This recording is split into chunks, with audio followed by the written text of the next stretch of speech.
Hello, everybody. A little late, sorry. Kind of a hectic day.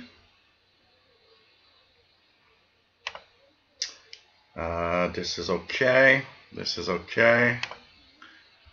So, hey everyone, welcome aboard. This is the Friday edition of the Shortwave show. And we are live. Hope everybody is well and that everything's all right. Just gonna check out here. Okay, that's good. That's good. So hey everybody, nice to have you here. Okay, let me just open my beer. I've taken a big walk. So my first beer is a very different one from usual. I'll be opening a Blonde de l'Enfer, which means it's a blonde from hell. So I guess, I don't know, maybe it's self-explanatory of whoever that blonde was. So that's my first beer today. It's 10.5%, pretty strong one. And I'm having a hell of a week, so hey everybody. That's going to be welcome. Nice to see everybody here. Matambale, don't start. Regardless of hair color. God. So sorry, it's a really last minute setup. I had to do everything in like 20 minutes. Okay. Let me just remove this because it's really warm in here because of the sun. And don't worry, I'm not getting naked. Nice to have everybody on board. This is the Shortwave Show. We are Friday, October 26th, last Friday of the month. So, hey, November. Already November next week. Pretty amazing. And, of course, we're here to entertain, talk about shortwave radio, and just have plain fun. It's always a lot of great honor and pleasure to be here and see everybody. It's always cool. Let me just put my phone in a mode of vibration so that if somebody calls or texts, I won't have anything happening. So it's nice to have everybody on board. My name is Gilles. I'm located in Montreal, Quebec, Canada. And cheers. I'm having a little beer as usual. So my first taste of this new one. 10.5%. That's really, really pretty amazing. It's actually really good. And it's actually amazingly, it doesn't have the harshness of a 10% beer, actually. It's quite sweet and nice. So anyways, nice to have all of you here. Let me just feel far away, okay? And nice to have you here, Tio. Nice to have you on board. I'm a legend, apparently. Bobby Burgess, nice to have you here from Morgan City, Louisiana. His call is WA5107 SWL. Below 30 megahertz. Nice to have you on board from Spain. Sean Fahey, nice to have you here from the south coast of the UK.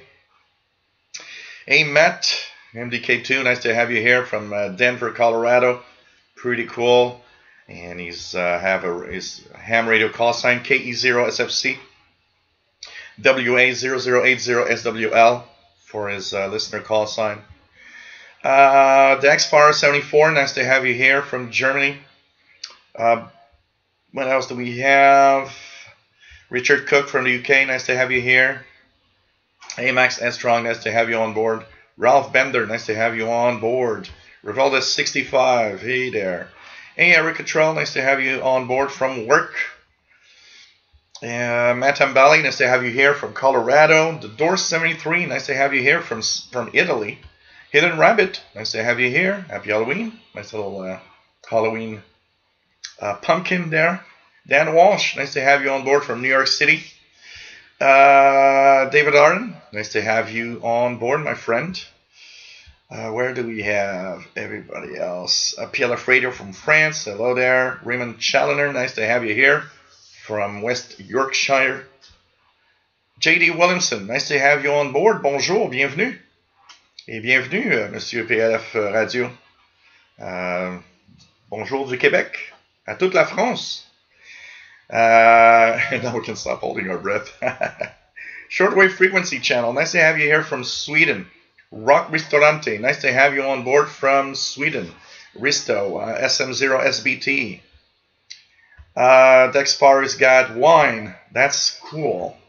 And by the way, whatever you're drinking, it's okay. It doesn't have to be alcohol.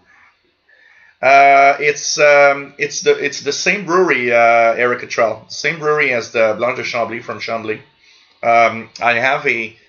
They have these cases of 12 different, well, actually it's 6 different beers. They have it by pair, so there's 6 different beers, and they have 2 of each. So the case of 12. But what happens is when the grocery store runs out of that mixed bottle beer, what happens is the next batch that they get is never the same. So for a while they had the one that I was drinking that had Fin du Monde and regular beers that I pretty much know. This one is different and has this one has only 7% or more beers in it, including this one, which is the Blonde from Hell, and a few others that I've never tasted that I'm going to be curious to taste. So it's kind of fun, and I like those because I can try different types of beer from that brewery, which is nice. So Matt says, I've got my beer, but it's still 3 to 4 hours till the beer o'clock time zone. Yeah, I understand. Totally understand. Thank you, PLF Radio. Nice t-shirt. Donald Hosmer, nice to have you here. W8SWL, Northern Michigan. Nice to have you on board. We're possibly going to have snow in Montreal this weekend. Things are looking very, very complicated. Something like snow starting tomorrow night. We're going to have a big storm. And there might be some snow mixed with rain on Saturday night to Sunday morning. Maybe even some ice rain, So it's going to be kind of a very complicated weekend weather-wise. I don't know how it's going to look like when I'm going to go to CKUT Studios downtown on Sunday morning, but wow, weather doesn't look very nice for now. So that's going to be something to check out. Ian Sharples, nice to have you here.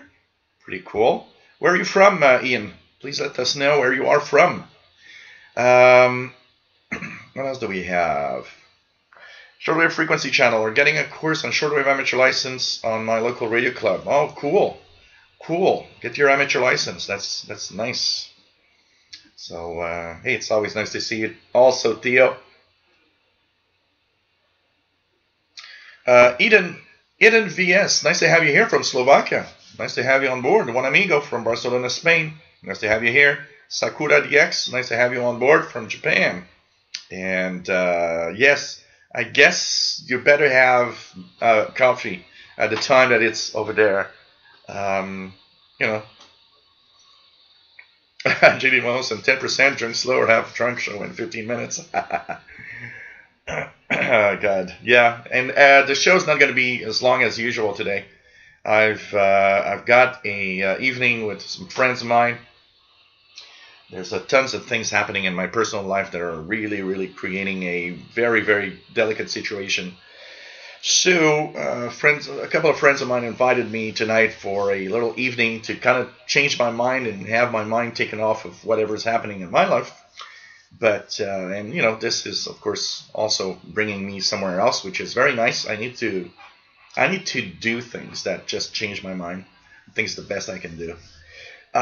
Jason Stafford, nice to have you here. Ronald Zucala, nice to have you here from Pittsburgh, Pennsylvania. Pretty cool to see everybody. It's really nice. Bullfrog89, KD2CXU, Albany, New York. Pretty cool to see you here. Jack N9IIF, nice to have you on board, my friend, from Toledo, Ohio, this week. Cool. Richard Cook says 49 meters is rather good, Joe, even though it's day there. Yeah, but the sun is setting in 2 hours. So there are a few signals there, but it's kind of interesting. So for example, let's check out here. So we've got China radio on 5960 from Europe. So there's some signals. I mean, sun is setting in about 2 hours, not even 2 hours. These are getting shorter. And next week is going to be the last show that I'm going to be. It's actually the UTC time will not change, but we're going to change our time. So next Friday is the last, and Saturday shows are the last one that I will be doing at 4 p.m. Eastern local. They're going to be 3 p.m. Eastern local starting the week after because we have our time change. I think you guys in Europe have your time change this weekend. Our time change is next weekend. Mike DX, nice to have you here. Far too many gadgets, nice to have you on board, and we never have too many gadgets. I'm sorry. I don't agree. The more gadgets we have, the better it is. Alan Willie, nice to have you on board from Newfoundland, Canada, on the East Coast. Pretty cool, pretty cool.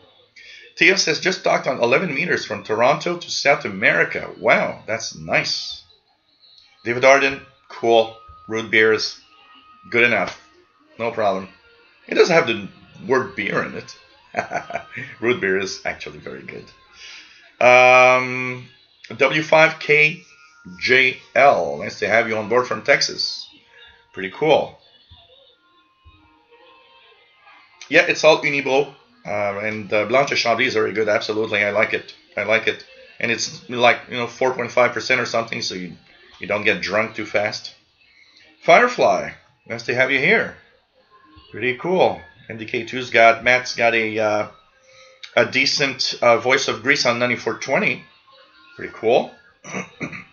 So yeah, PLF Radio, we'll talk a little bit about that as Sunday, this coming Sunday, is B18, the B18 schedules for Shortwave. So that's gonna be a little mixed up. Rob Webster, nice to have you on board from UK. Edward Hernandez, nice to have you on board. So yeah, it's nice. It's nice. Here, Edward. Eric Cottrell, yeah, well, that's what we're gonna have, and we're gonna have some probably some snow and a mix of all sorts of bad weather. Lots of winds, lots of rain, some snow, some sleet, some ice rain. Everything is going to be a mixed bag of weather this weekend. Great time to listen to the Shortwave bands. Morrison AV, nice to have you on board. Nope, today it's from the inside. It's plus, here it says 7, but it's in the sunshine a little bit. It's about +3, +4 Celsius. We're not even making it to 40 Fahrenheit today. We're in the 30s. And we had a good frost. I just took a walk to enjoy the beautiful weather a little bit before the weekend. And there's a highway not far from where I am here. And I passed underneath the highway. It's a elevated highway. And underneath, there was a big spot of water, and it was all ice. I was like, yeah, okay, we're there now. Got ice. So for ice not to melt in the middle of the afternoon is because it's kind of cool outside.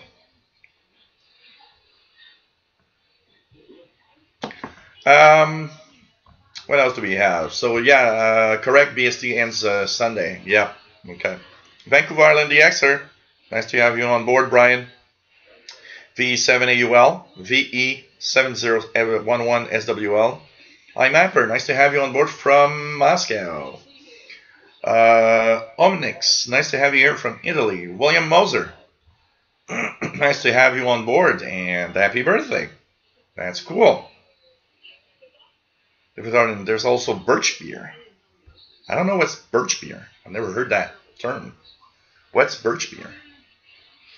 Rock Ristorante says Radio Now was Swedish offshore stations 5162 today, and tomorrow there will be in Radio Now Revival 5995-603-5.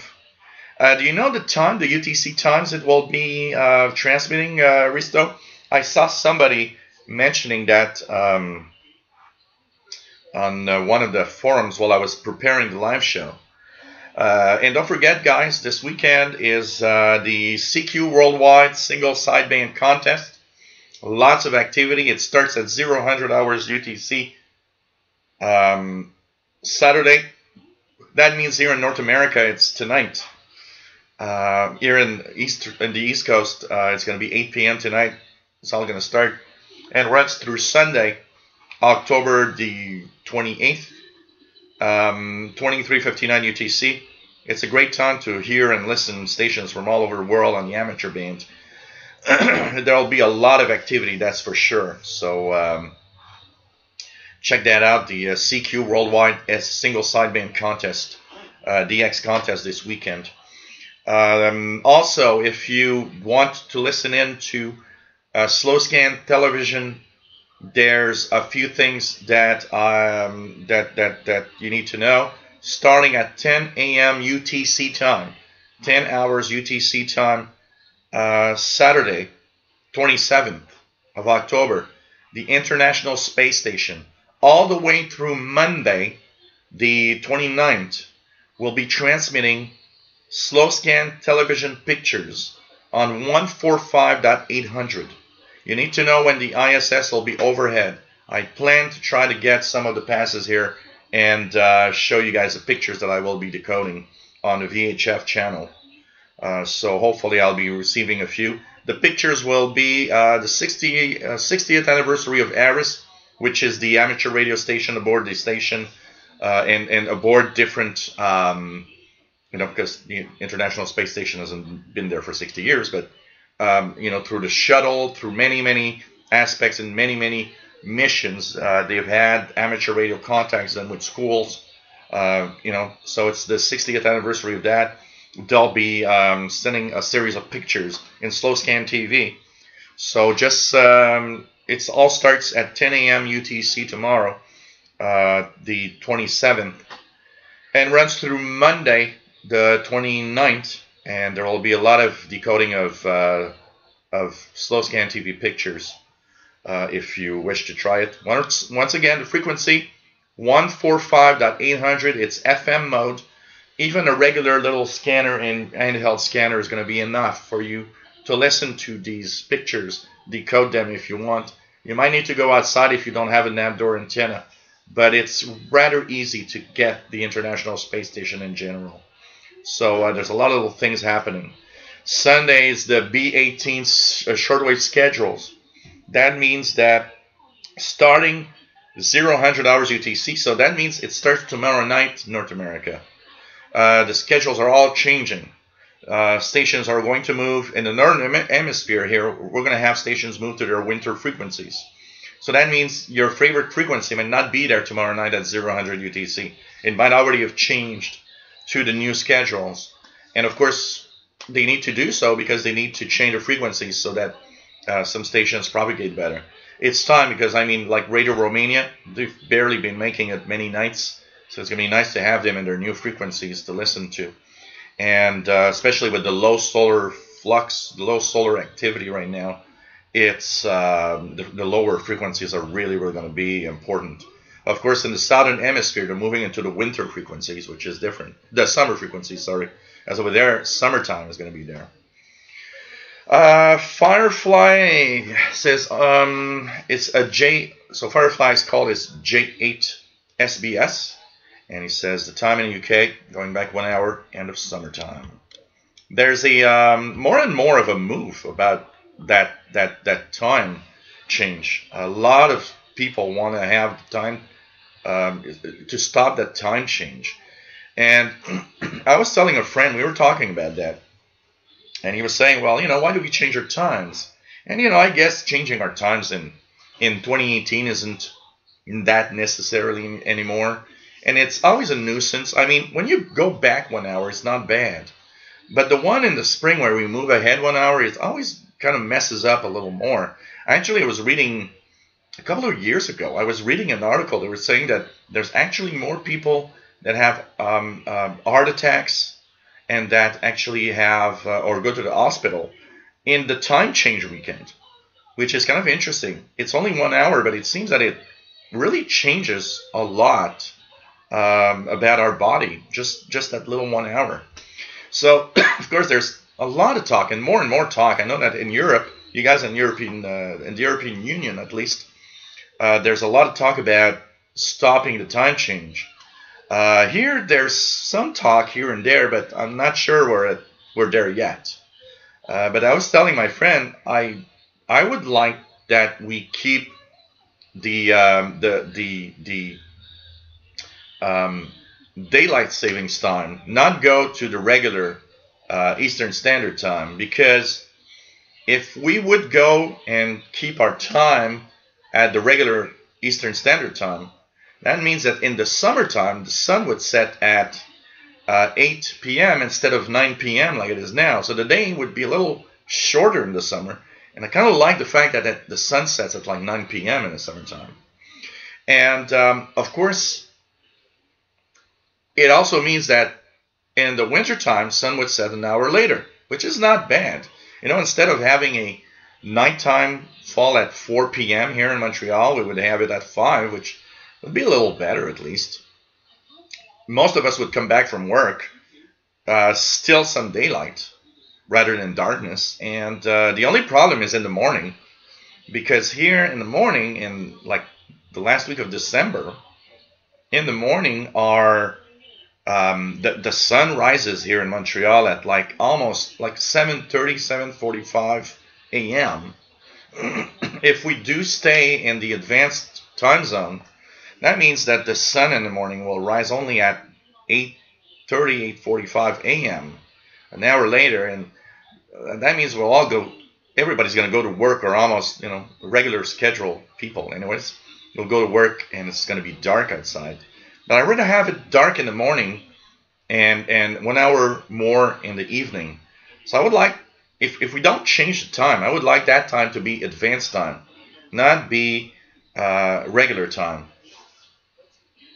Anyways, enough about that.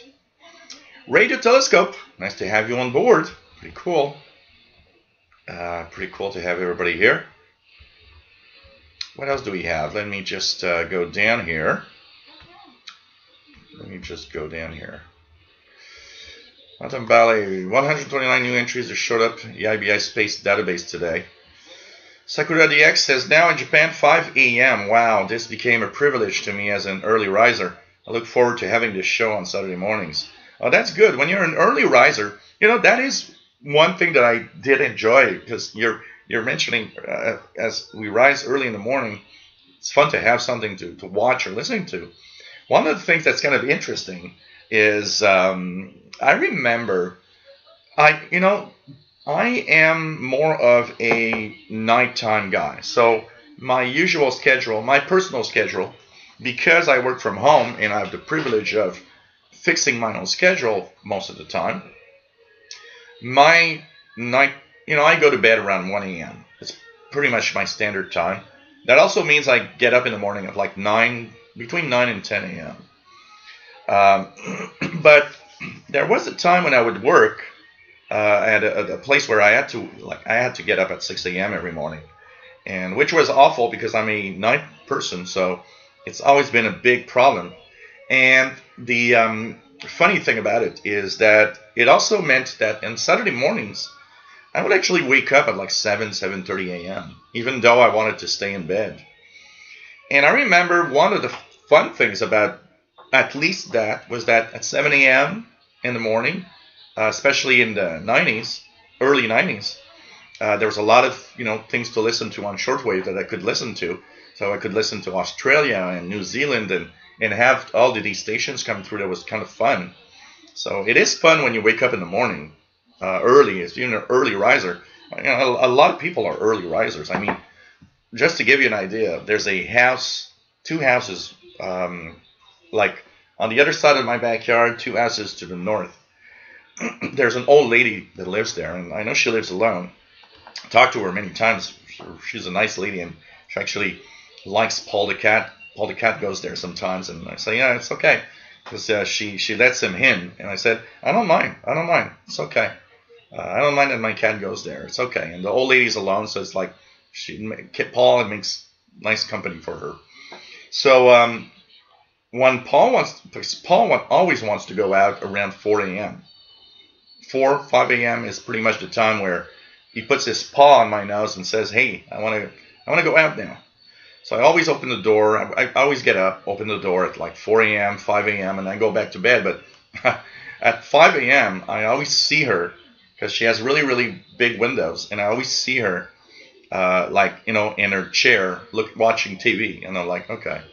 So it's like, I let Paul out. I was like, yeah, okay, Paul's going to go there, and she's going to have company for a couple of hours.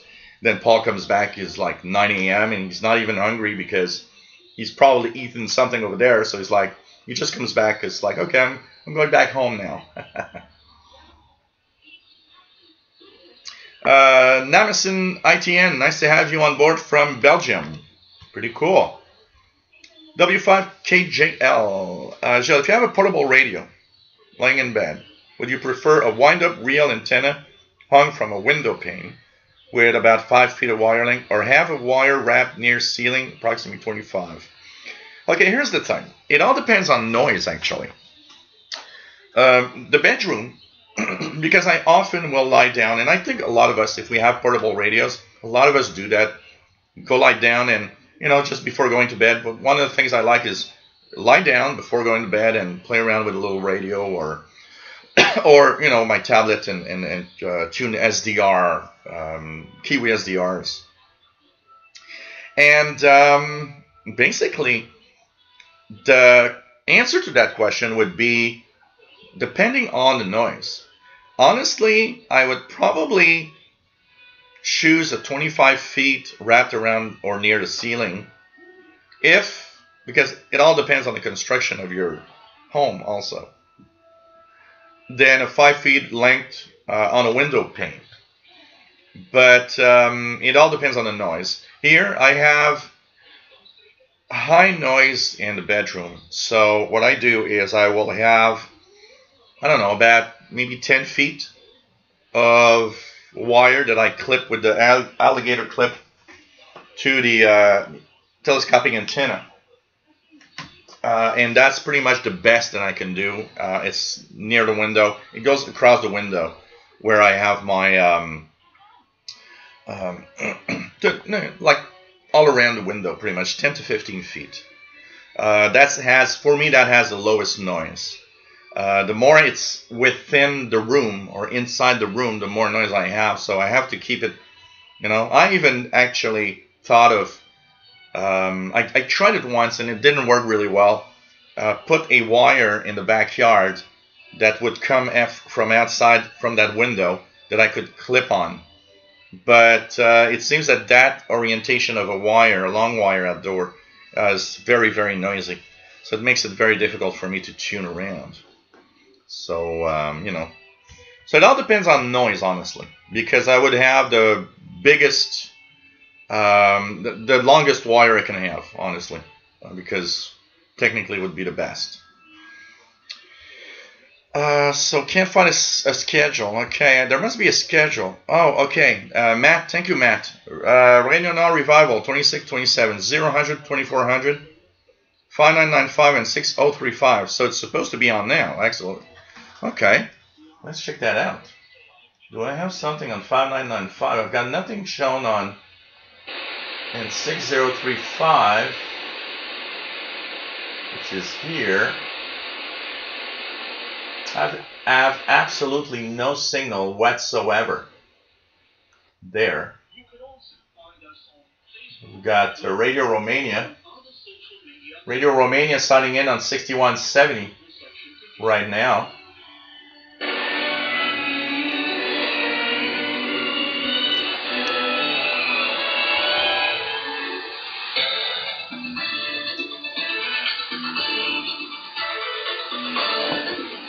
This is Daniel Vince with the news. The headlines. Armenian President Klaus Iohannis on Friday left a military hospital in Bucharest after a common surgical intervention in... So that is Radio Romania 6170 making a pretty good signal. Ralph Bender says Radio Piraten posted an hour ago on Twitter reception of 6035 for Radio Now Revival. Okay. cool. Richard Cook has nothing on 5995 or 6035. Ralph Bender's got a carry on 5995, nothing on 6035. The problem with 5995 is that Radio Mali is on 5995.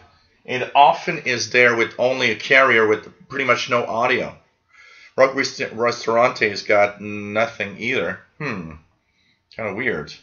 Cyberflyer 1, good evening. Nice to have you on board. No need to be sorry because you're late. Firefly, yes, the Russian Mir space station used to send some slow scan TV, absolutely. Dirty Diaper, nice to have you here.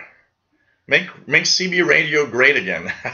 Yeah, that would be the make shortwave. Actually, I want to be president of the world because my saying will be make shortwave radio great again. So I'm guessing I'll have all of your votes because of that. Gilles, president of the world, and his #1 priority is make shortwave radio great again. Mike DX says, I heard Saipan HF transmitter site has been taken out by typhoon. I saw something about that. You're right, Mike DX. I don't remember where. I saw something about that transmitter site being taken down, absolutely. Mickey Dalmage, nice to have you on board. So Ontinian also. So he says, sorry to hear that transmitter Ontinian and Saipan were completely destroyed by Typhoon Yutu. Mainly used for Radio Free Asia. So, wow, okay. I don't know if they're, I would guess, Radio Free Asia, so I would guess they might reconstruct. They probably have the means and the money to do so if things actually work. Matt says, we've talked about the time change. I think the problem is that they've made fall back later and spring forward too early. You go from rising with light back to dark in March, but not April. Yeah. I don't even know why they changed it when they changed the weeks. I would, you know what, when they changed that, I was more in the time change of why not do it the same time as Europe? Why do we have to be different? Why do we have to be different? Let's just do it the same time as Europe. I mean, come on.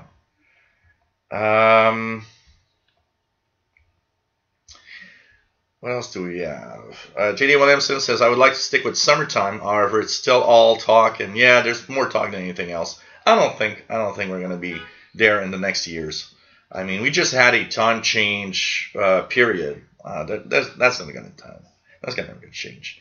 Hey, man, Radio DXer, nice to have you on board. And yeah, absolutely. This is the time when it's the fun part because you fall back 1 hour. That means you have one more hour for your weekends. I remember thinking like that. I remember, when I was having like a regular job, that I would always think, oh, this is cool. One more hour to my weekend this weekend. And I always be bummed out when we would move forward because I was like, one less hour this weekend.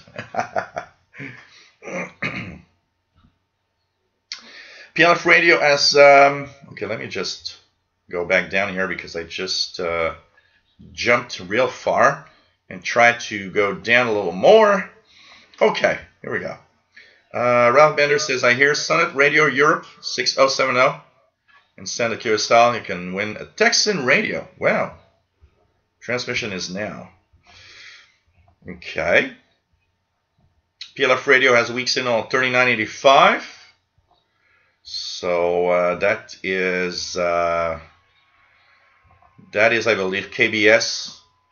No. Okay, KBS is on 3955. So, interesting. Nice to have you here. Okay, if I miss out on anybody, please say hi. Hey, Charlie K. Nice to have you here. Yeah, keep summertime through the year. That's what I would like. Honestly, I want to have summertime through all year. Summertime all year.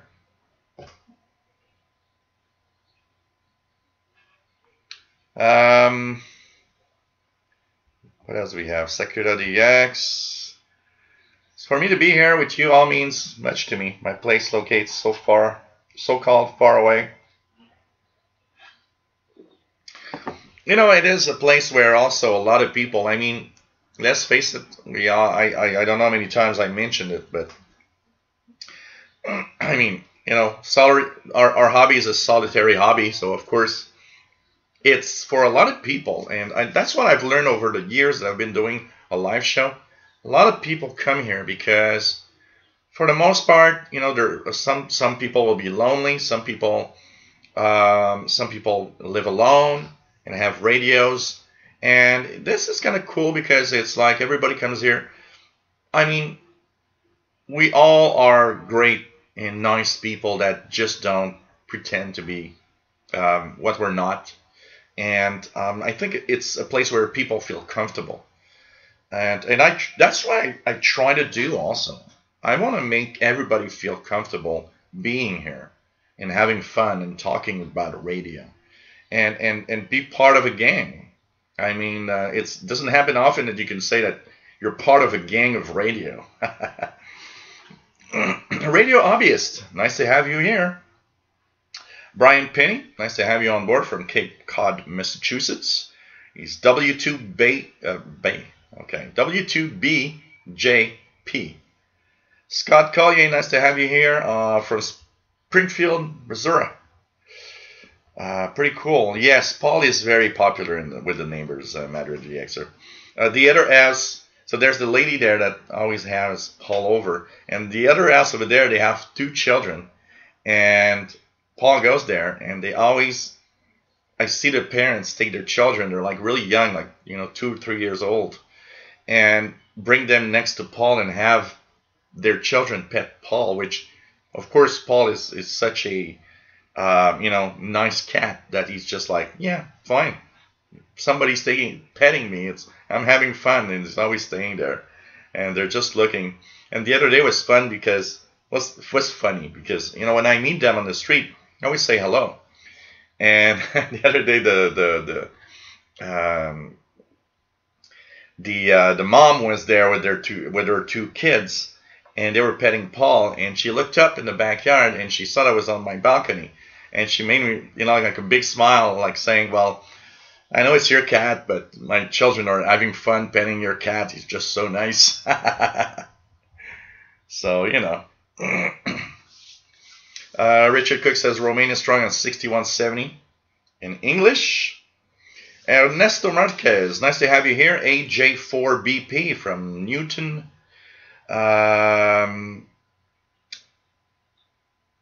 Nice to have you here. I have a Kenwood R2000, a Tentec RX320D receivers on my listening post. Enjoy your show every week. Well, nice to have you on board. Really, really cool. Really, really cool. It's pretty cool to have everybody on board. These are nice receivers. Nice receivers. Mervyn Skidmore, nice to have you here from Bristol, UK. Went away from radio for a few years, looking to get back into thoughts on SDR radios. Yeah, it depends on how much money you have to. Okay, North Carolina, Newton, North Carolina, Ernesto. Cool. I was wondering because I saw the N and said, well, there's probably a letter is missing in there. So it's like what? And there's a few states with N. So,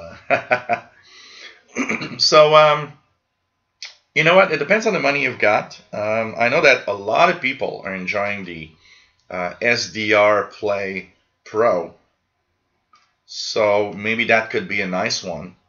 If you're asking for the thoughts on the performance and what I think on SDR radios in general, okay, you know, I've got an ICOM ICRD 500, big, clunky, but beautiful analog radio. I've got the Afedri here on this with HD SDR. Look, I love both. I love both.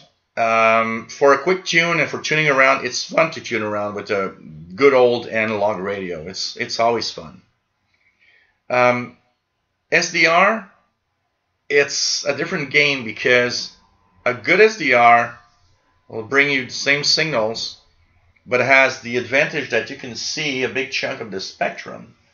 And because you can see a big chunk of the spectrum, what's happening is that now you can see where our signals are and just click in the different parts of the spectrum where the signals are on your screen. And that, I have to say, changes the whole thing.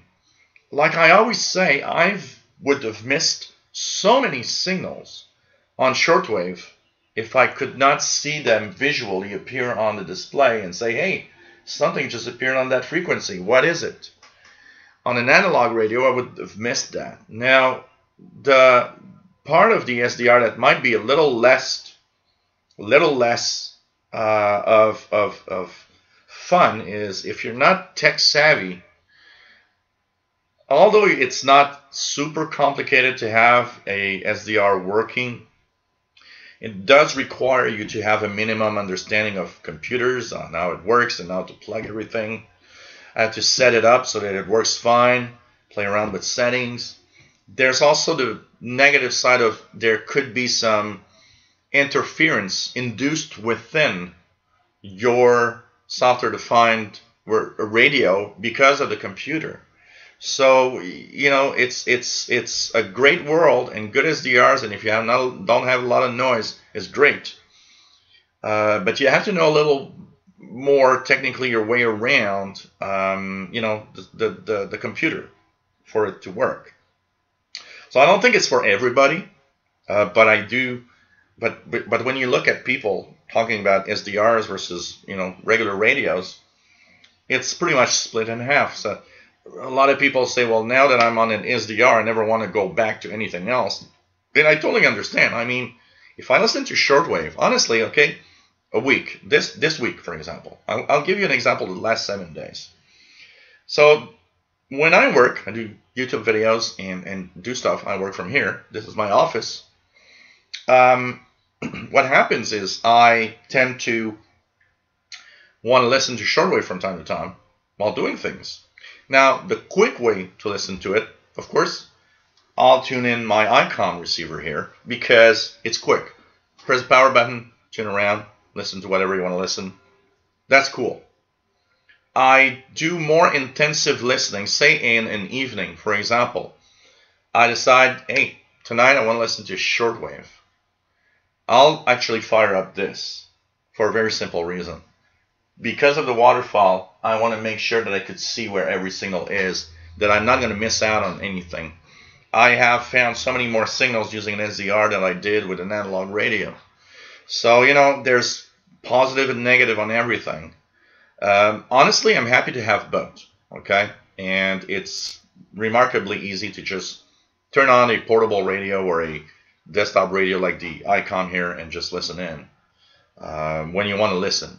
You don't have to fire up your computer and start the software and whatever, you know. But, you know, there's a lot of fun on both sides, for sure. Matt has a fair signal for Radio Romania on 13650. Let's try it out here, just for the fun of it. Oh, yeah, it's there. I'm guessing was at an alarming rate. Not bad. 13650. In East European countries, rivers and lakes are clear. Yep, Kenwood R2000 is a great radio. Hey, RT Gideon, nice to have you on board. Randy from California. Chemical polluters. The situation is no better at world level. Experts warn that the planet is headed towards a drinking water. Sakura DX has Radio Romania. Measures are not taken. Strong to Japan right now on 9620. That's nice.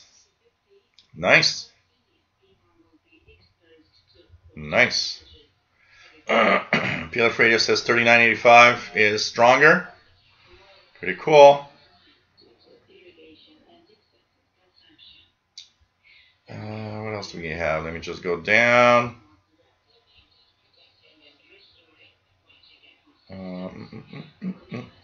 Sorry. You know what?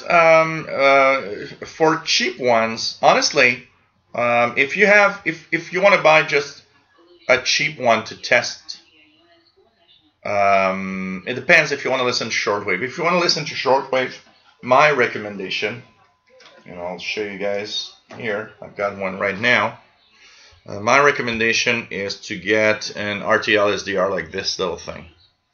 That's about 35 bucks. 35, 40 bucks. This has an up converter. It's all included in here. So you have a shortwave radio. It starts at 1 megahertz up to 30 megahertz. You've got a VHF UHF side, goes up to about 1.6 gigahertz if you want to listen to VHF UHF. So you got the best of both worlds, 35, 40 bucks. Performance, okay. I mean, it's not the best performance, but for 35 bucks, you'll have actually very surprising performance. It's very, very surprising. I've used this a lot, and I gotta say, I always put the perspective with the amount of money that you're spending. This for 40 bucks is amazing, and we have to say it. It's really amazing, and plugs on the USB to your computer. Works with SDR Sharp, HDSDR, sorry, and a few other software. So that could be something to check out. South 66. At the most basic level, there's the RTL SDR. I know there's a mod, or there are a few that have a mod that actually makes it cover shortwave. The problem with the dongle is that everywhere I've looked, performance seems to be very bad for shortwave in general. So I would, if you wanted to have shortwave, I would recommend at least go to the South 66. At least go there. You'll at least start with something that is good enough to have it, perform okay. So, JD Williamson, didn't the R2000 have an optional VHF module? Yep, like the R5000 also. The R5000 had a, because I had a Kenwood R5000 for a while. The R5000 had a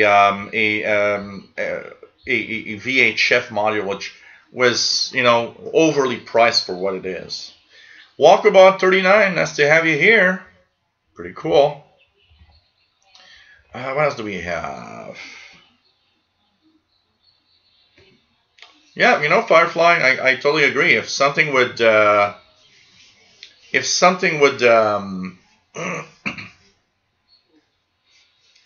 would happen, I think shortwave is going to be there.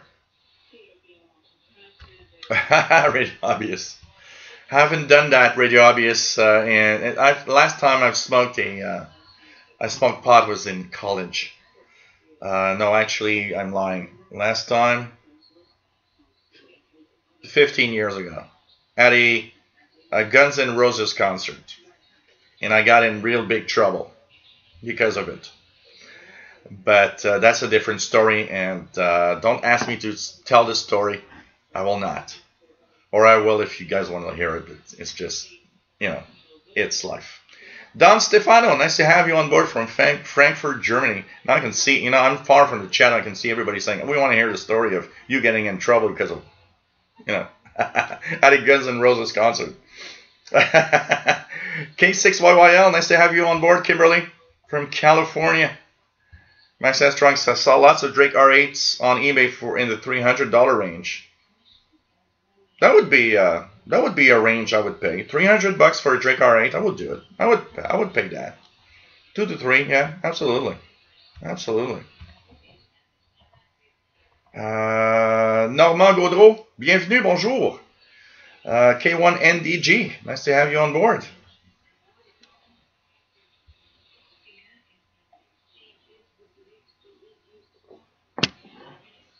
So Ralph Bender says, reading in the blog of Radio Nord Revival, we will be broadcasting on shortwave, alternating between 5995 and 6035 with a maximum of 500 watts.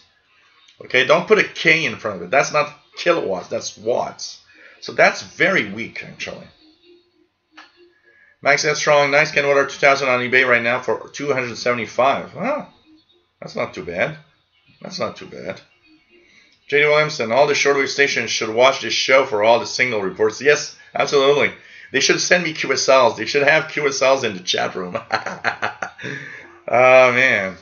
Sakura DX Session Needs is a place that gives me comfortable feeling and makes me friendship with many kind of nice people. Thank you for your kind comment. We're here for that. That's the fun part of it. What do I think of the Texan PL 880? Everybody that owns one seems to say it's amazing. An amazing portable radio. Honestly. What else do we have? M84 Baxter, nice to have you on board from Niagara Falls, New York, the other side of the border. William Moser loves the Kenwood R600. Kenwood R1000 for $238. Wow. If I had a lot of money, I would buy too many radios. That would be my big problem. I would buy too many radios. I would buy every radio that is like, you know, just in the price range I want to pay. Oh, God. Hey, Mick, hey, nice to have you on board, Mick. What's Joe drinking today? I started with a Blonde from Hell. This is what I'm drinking right now, 10.5%. Blonde from Hell. So, and I won't say any more because it reminds me of my nightmare week. What else do we have? Fire Drake Jammer on 9745, Richard Cook. Let's try it, just in case it would come up to here. Yeah, I hear it. It's been such a long time I've not heard a Fire Drake Jammer. 9745, Fire Drake. It's about S7, S8. I hear it. I haven't heard one in a long time with that Chinese music going on all the time. Bobby Burgess, on Shortwave Post, there's somebody streaming an DRM signal over the internet. Anybody try to capture the stream and decode the signal? I haven't seen that. Is there a way to see the spectrum from shortwave portable radios? For the most part, I don't think so. There could be some models that there could be something, but for the most part, I don't think really, honestly. Vancouver Island DXer, the things I love the most about SDR is the ability to record an entire band. Yeah, that's also a good thing, absolutely. Mervyn Skidmore, Cheershell used to be a G4 back in the 80s, so tech savvy. Just wondered if the cheap and cheerful eBay $30 SDRs are any good, relative to not worth bothering with. Well, like I say, a soft 66 is an okay for the price. You'll have fun, honestly. Yes, Mickey Almash, nice to have you here from Alberta. The CQ Worldwide SSB DX contest starting at 0-100 hours today and going through Sunday. We talked about it a little earlier, and as there's more people now, also I want to mention once again that tomorrow, starting at 10 hours UTC, the International Space Station is supposed to send pictures, slow scan TV pictures on 145.800. And this is going to go through all of to Monday. I will talk about it in the International Radar Report. I want to add that to the International Radar Report this coming Sunday morning. And so if you guys want to decode slow scan television pictures, you just need to know when the International Space Station is over your area. Tune in to 145.800 FM and use any SSTV software, MMSSTV, Robot 36, or SSTV decoder for iPhones, and you'll be able to decode the pictures, which will depict 60 years of Harris, which is the NASA involvement in contacts with schools and everything with amateur radio. Okay, the Max Estron. The main reason I bought the ICOM R8600 was for the waterfall. I am software challenged and grew weary fussing with software programs. I would rather stick a sharp pencil in my eye. Yeah, you know. W5KJL. Would you like to go in partnership? A device to measure noise in a dwelling, not unlike Ghostbusters. We could be rich. That could be great. Some kind of noise measuring device. It's called a radio, but yeah, that could be nice, actually, absolutely. Vianney Arsenault, bienvenue de la Gaspésie. Nice to have you on board from the east part of Quebec. So my RTL dongles never worked. I think you just never, it's tricky to actually have them work properly. So it might just be the way that it's set up, honestly. What else do we have? Hey, Bill Fagan, nice to have you here. Great show in Leicester, England. He's licensed J7 IUI. Nice to have you here. Trying out new data mode, JS8. Oh, I've not tried that one. I need to check it out. It's a new mode, JS8. Huh, that's pretty cool. It's pretty cool. JS8 call. Use online Dutch SDR service 20 in conjunction with free software to watch worldwide contacts. That looks nice.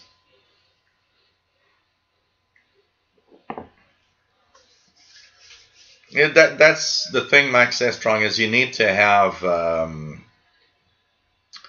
is you need patience for these things. That's for sure. So yeah, New Elec, like Richard Cook says, New Elec, absolutely. Hey, Jerry DX, nice to have you here. That's the thing. You need patience, and if you have no patience with the with that, you know, with the software and everything. Sakura DX says, the other day I checked my old friend FRG7, NRD525, low HF150, Europa, ICF 2010, ICF Shortwave 100T. Most of them are alive, but FRG7 is not in good condition. And you know what? Sometimes I notice that when you don't touch a receiver for too long, it tends to kind of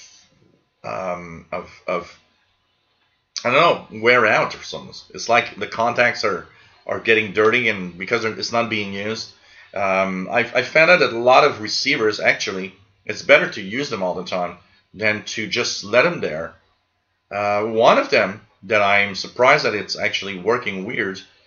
I've got the Grundig S450 DLX, and it's a beautiful radio. But you know what? It stayed on my shelf there for about 4 months without using it lately. I tried to turn it on the other day and tune around, and it didn't work well. Something weird happened. I don't know what. It's very weird. And when I tune around with the dial, the frequency just jumps over everywhere, the frequencies. Something's not right. So some receivers seem to be sensitive to the fact that you just leave them there and do nothing. It's just weird. Very weird. Very, very weird. What else do we have?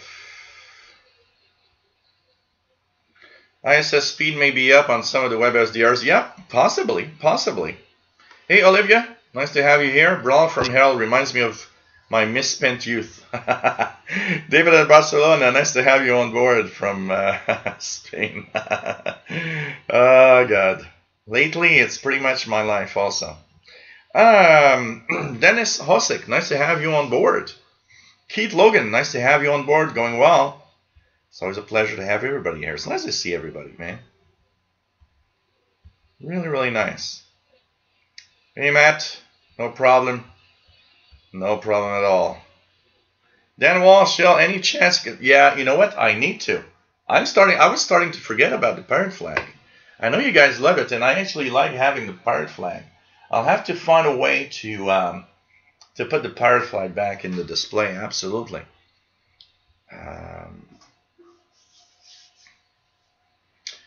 It's Max Strong says, I do think it's hard on the radio to never be turned on. You know, there's a lot of jokes we could do with that. Oh, God. But you know what? It depends on the radio. Honestly, there are radios. For example, this thing. You don't turn it on for a year and a half. You turn it on, it's like working great. But some receivers I've got here, you don't turn it on for a long time. And it's like, wow, it doesn't work well now. It's so weird. It's so weird. What else do we have? If I miss out anybody, by the way, say hello. It's not. Bliskin N-E-Z, Nuttery. Newzy, Nuttery. I don't know how you spell it exactly or how you pronounce it. Check the capacitors. If you have cheap ones that are fluid filled, replace those. Fluid filled capacitors of squirt top. You know, I know one thing about the Grundig the 450 DLX is that it is already problematic. A lot of people that had one from the start, they had tons of problems with these receivers. They seem to have a very poor quality control. Zachary Entol, nice to have you on board. Hey, Hyde 01010111. Doesn't that come from Futurama? Probably interference. I used to play around with the walkie-talkie and picked up like police and drivers by mistake. Yeah, well, you know, you don't know what you're doing when you're a kid. You don't even know what they are. You know, I used to have on the first FRS I had. I played a little joke. There were kids on the it was like channel 5 or of these little FRS UHF transmitters. And I remember for a joke, just saying, "Hey kids, move yourself from the frequency. This is the police." And I remember, you know, not just kids. I remember the mom saying, "Hey kids, you heard it. This is a police frequency. You got to move on to another frequency." It's like, wow, really? People think that? Okay, I won't do it anymore. It's like, okay, let's not do it anymore. Oh God. Hey, Randall Clons from Northeast Illinois. Nice to have you here. Old shortwave radios are nice, Keith Logan. Absolutely. Absolutely. Big Pirate Weekend, says Jerry. Yeah, it's actually Big Pirate Week. Because honestly, we're getting close to Halloween. Don't forget, guys, there's a special show on Tuesday, October 30th. I'll be here at 2000 hours UTC. It's the Halloween show. And I'm doing it on the 30th because on the 31st, I will be watching Roger Hodgson Supertramp. I will be at a concert. So the live show will be on Tuesday, October 30th. Hopefully we'll have some pirates even 24 hours before. Pretty sure. But this weekend will probably be a pretty good and a really great weekend for pirates also. We already heard last week a few pirates with their Halloween shows. So I would guess this week also. Last Saturday was amazing on pirate shows. It was really, really amazing. So we're going to check that out. Max says, I was always wondering if it was harder on a capacitor to sit idle for a long time, periods of use, or if it even matters. You know, one of the things that I think that time does play a role. I mean,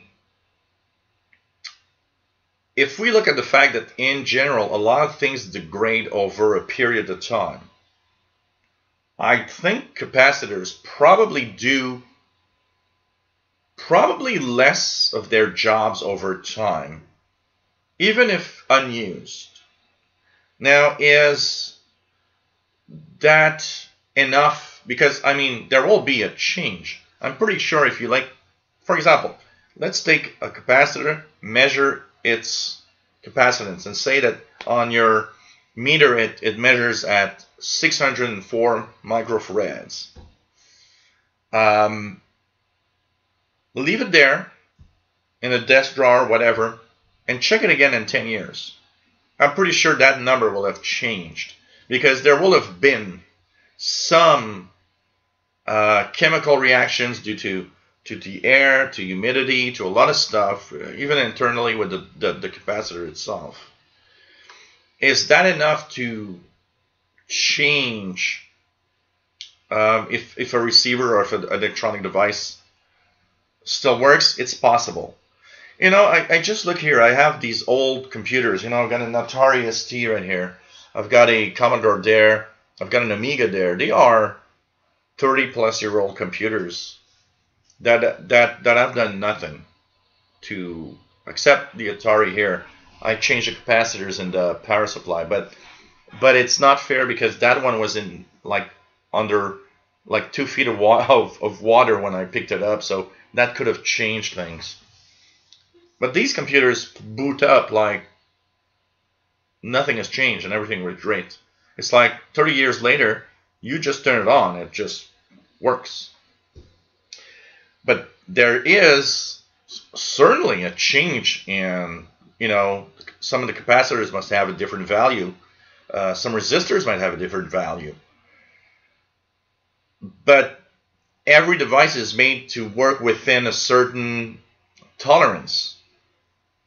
So, a change of 1 or 2 or 3% for a lot of devices is not enough to really change if the device boots up, works, and does its job or not. It's part of the construction because, once again, even if we don't wait a certain amount of time, one of the things that we got to understand is that unless you are military grade parts, one of the things you'll understand is that a resistor, take a pack of 10 resistors that's supposed to be at 1 kiloohm. Well, if you measure them precisely, they're all different. They're not all 1,000 ohms exactly. One will be 1,010. The other one will be 988. They have a certain, there's like a 10%. I believe it's a 10%. Depending on the bands, because I know the colored bands mean different tolerance. So some are 5% or less, but a lot of them are 10%. So it's like it can go one way or the other by 10%. And when you think about that, remember, you're building a radio or any device. And today's modern radios, say, will have thousands of resistors in them. Thousands of resistors. An electronic device like this has thousands of resistors.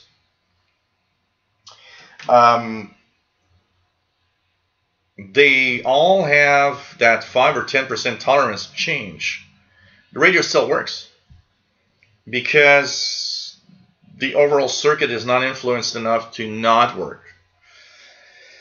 That means, yeah, there is a change over time, but for most devices, that change isn't enough to probably break it.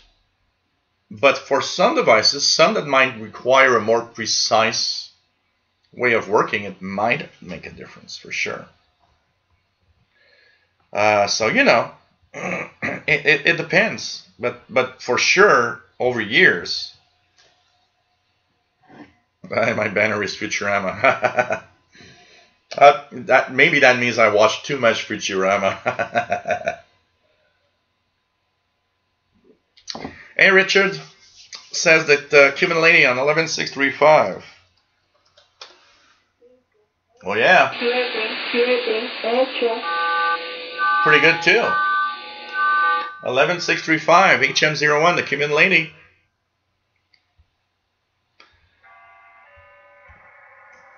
Tomorrow, no show, PLF Radio. Tomorrow is the day I'm off. Anyways, naturally. So, it's on the 30th. Devil's Night. Yep. On the 30th, it's Devil's Night. I still need to find my, what costume I'm going to wear. Matambali says capacitors age much more rapidly under use. And I think for most electronic devices, it's true because of the temperature. Remember that when we use electronics, a lot of the electronic devices we use heat up. And when devices heat up, actually, the electronics will wear and tear much faster. Typically, I remember when I used to have electronic courses, I remember reading that every time the temperature rises by 10 degrees Celsius on electronics, the life expectancy of a electronic component lowers by half. So every time you rise by 10 degrees, the life expectancy is half. So that means if you are on devices that are running really hot, you might not have something that's going to run very long. What else do we have? What else do we have? Let me just check it out. Whoops, I just did something that I should not have done, including a very weird. Okay, there we go. We're back. So, what else do we have? We go down.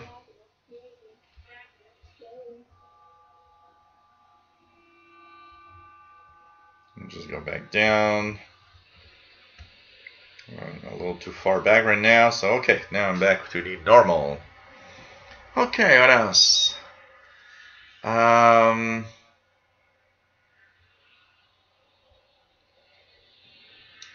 of course, if you have a couple of $100, there's a lot of portable. Honestly, for a couple of $100, there's a lot of portable receivers that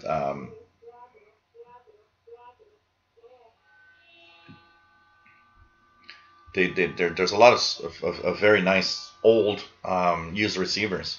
Paul Drake, nice to have you here. Take care, Mike DX. Nice to have you here as usual. Capacitors suffer from discharge like batteries. Absolutely, they are. You know, batteries are capacitors. They're a form of capacitor that keeps a lot more charge. But honestly, when you look at the way a capacitor is made, it's pretty much, it's close to a battery in design. And I mean, capacitors will suffer. But the thing, capacitors will suffer less because of the technology used. So, you know, I mean, look at an oscillator. I mean, in a radio, for example, my F-Fedry right now for tuning this frequency, some of the capacitors in there are probably charging and discharging at unbelievable rates.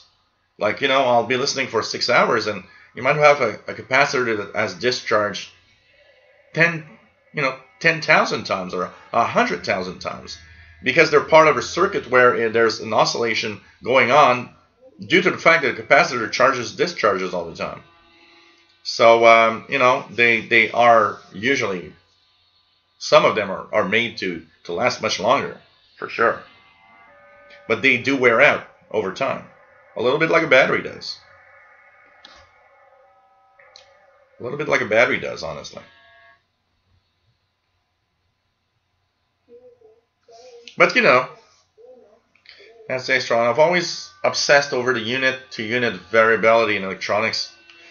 You know, that's why there's a tolerance. That's why most circuits will be built around a tolerance of 10%. You know, for example, if you're looking for a power supply, most devices will accept that the power input is plus or minus 10% of the rating that's on the radio or on the device. So if it says that this works in 12 volts, a lot of devices are simply meant that they will work on 13.2 volts, which is 10% more, or also they will work at 10.8 volts, 10% less. They will work within that range without any problems. And there's a very simple reason for that. Buy 20 power supplies that are not regulated, because you got to be careful. Regulated power supplies are extremely accurate. But a lot of power supplies, the Walworths we buy, there's no real good regulation in there. So you buy 10 and you'll have 10 different voltages. You'll have some with more than others and some with less than others. So the Yacht Boys, the Grundig Yacht Boys are great. Paul Drake, I got a Grundig Melody Boy, shortwave radio. It works so well for its age. I've got a 19, you know, we're talking about capacitors. I got a 1969 Grundig here, satellite transistor 6001. That thing works great. It's amazing. And it is almost 50 years old. It's the same age that I am. It's from 1969. Capacitors have never been changed in there. Bonjour, Sheldon Harvey. Nice to have you on board. Bonjour, hi, from Greenfield Park. Did you get my picture, Sheldon, that I just sent you about that weird thing they're doing on Mount Royal? I don't know if I can. I don't think I can show it here. But I do have a picture which I found very, very weird of something happening on Mount Royal. And and it's very fuzzy. I don't know if you guys can see it. I'll just put it here. But that I've never seen on Mount Royal. So it's very fuzzy, but there's a V-shaped object. And about a month ago, we talked about a FM stations in Montreal wanting to be on a new antenna on the mountain. I'm starting to wonder if that's not an antenna being erected on top of Mount Royal right now. I saw that today while taking a walk. I looked to the mountain and was like, whoa, what's that V-shaped thing? Exactly. It's kind of weird.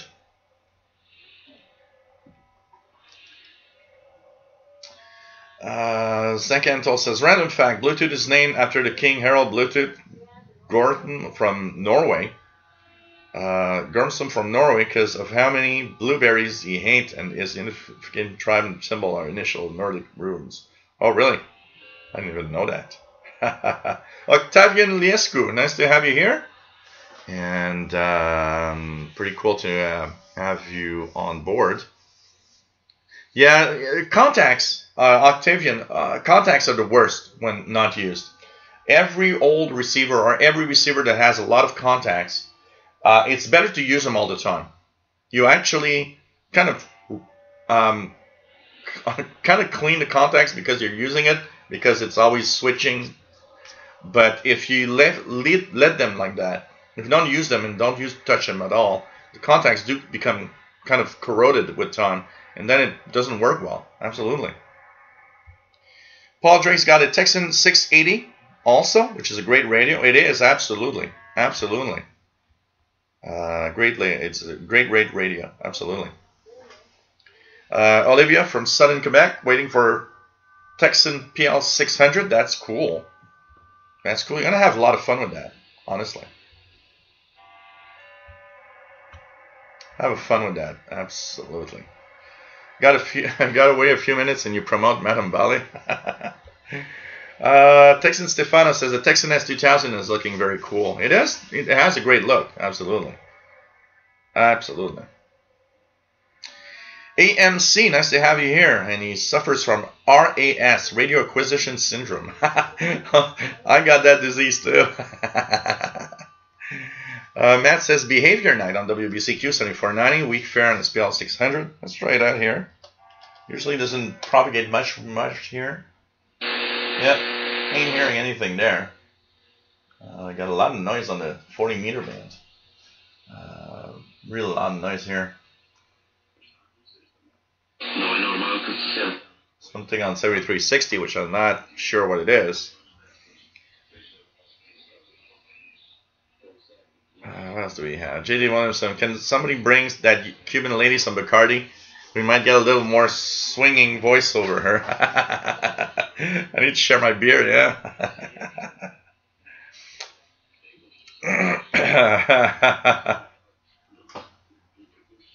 Yeah. Johnny the Xer, what's happening? Hey, we're talking about radio. That's pretty much what's happening. Electro Bidouillard, bienvenue. Nice to have you here. Ceramic capacitors do not degrade over time. Very stable. Electrolytic capacitors will degrade over time, but quality matters there. So thanks for that that update. The ceramic capacitors do look much more tough. Absolutely. La Torpille, bonjour, bienvenue. Nice to have you here. Yeah, of course there's build quality, that's for sure. That's for sure. A lot of cheap stuff don't really work much. Absolutely.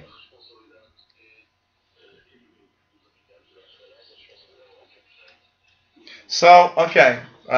Sheldon, I will look at it here.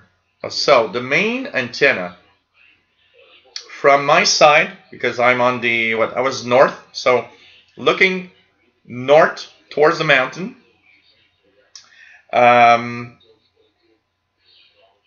The radio, the CBC antenna, the big main antenna, was on my left.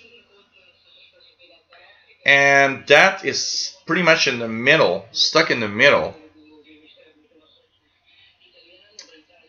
I remember there was an antenna that had the VHF stuff on it. There was one antenna.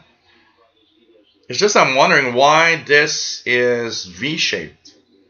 Why is it that there's a V-shaped thing on the mountain suddenly? Or is it a second antenna that's being... Because honestly, this is the CBC antenna here. So it's here. This is the main CBC antenna. And then we have that thing here that looks like a V, inverted V right now. This is, of course, the cross. So it's kind of smack in the middle between the cross and the CBC antenna. Something is happening there, that's for sure. And I really wonder if it has something to do with what we talked about a month ago on the show. It is very, very blurry because I really zoomed in a lot. I'm pretty far from the mountain, so it was difficult to see on a regular antenna. But wow. What's my best vintage radio? Well, I gotta say, the Granite Satellite. Let me just bring it into view because you guys don't see it right now. But this is an amazing radio. This comes from Fast Load. I mean, that was just amazing. I'll just take something out of here because if I put that heavy radio on my laptop, it's gonna break the screen. But here is the most amazing vintage radio ever built that I have, at least. So this is the Grendig. It's known as the Grendig Satellite 210. This version is called the Grendig Satellite Transistor 6001. What an amazing device! It's a general coverage, goes from long wave all the way up to 30 megahertz. Truly an amazing device, I have to say. Really an amazing device.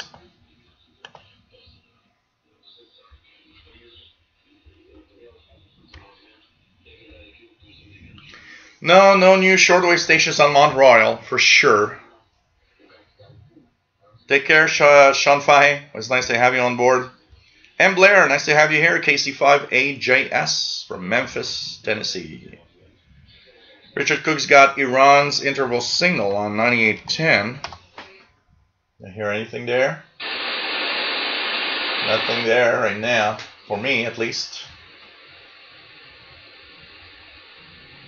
So what else do we have? Let's go down.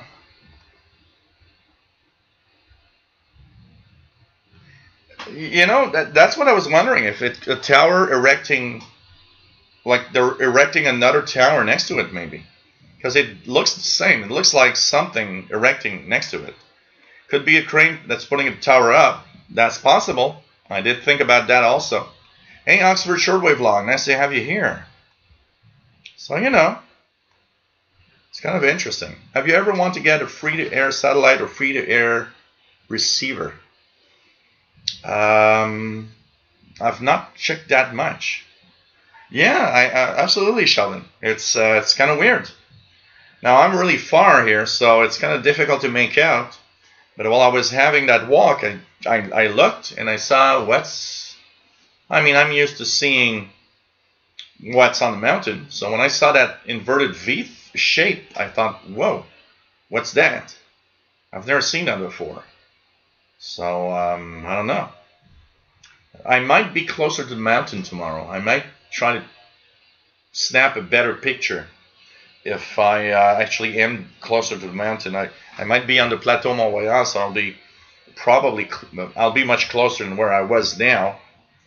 So I might snap another picture. So I might send you another one if I get closer. But it's kind of intriguing here. And you know, if it wasn't for that story that we talked about on the International Radar Report a month ago about FM stations wanting to be on a new tower on the mountain, I probably would not have looked much or thought much about it. But then I saw that, I was like, oh, what's that? This is weird. So, you know, kind of interesting. So nice to have you on board, Clint, as usual. And so we're down 1 hour 24 minutes already in the show. Nice to have everybody here. Don't want to mess up too much of your time, but hey, you guys, if you like what I do, want to think about a donation. It helps me continue with what I do right now. PayPal.me/shortwave or the Yahoo address, the Yahoo email that you see there. It's a great way to help me out. Keep everything maintained and in working order. You know, there's always something that breaks from time to time. Got to pay, got to change it. A couple of months back, I had to change some of the lighting that blew up. And, you know, there's a cost to this. The internet bill that's there for live shows. And, you know, if you, of course, like some people say, well, you got YouTube monetization. Yeah, it's true. It's true. I won't deny it. But, you know, it helps out. It helps out tremendously in maintaining all of this. So I want to thank everybody that have donated. And I want to try to reach to the people that have never donated before. If you like what I do and you're watching my show all the time, why not give me a little something, you know? It's if you think it's worth it, if you like what I do, might be worth it. Why not? And I want to thank everybody who donated.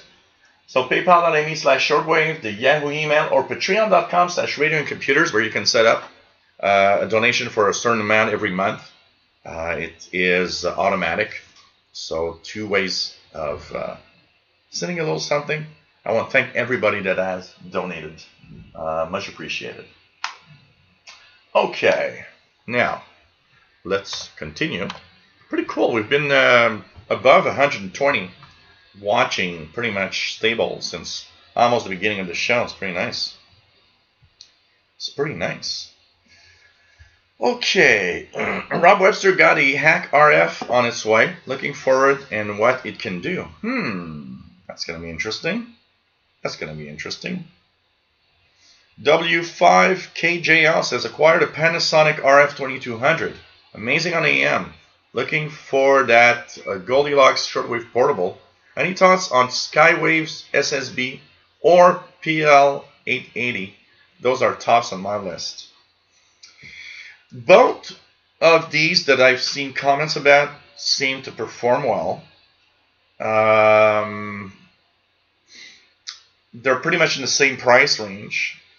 So I don't know. I don't know if somebody has a little something that they can add. Say, hey, I would go for the PL880 rather than the Skywave SSB from C-Crane. Is there one that might be a little better than the other? That would be interesting to know. I don't know if it'd be nice if somebody owns both and say, oh, I like this better than the other one. So you know. Horizon DX, nice to have you here. For the information, satellite has a lot of international radio station on Galaxy 19. Yeah, I know a lot of stations actually do broadcast over satellites, for sure. So nice to have everybody here. Nice to have our friend, which I believe is from Greece. Matam Valley has Madagascar World War KNLS on 11610. Let's check it out. Yep, pretty good.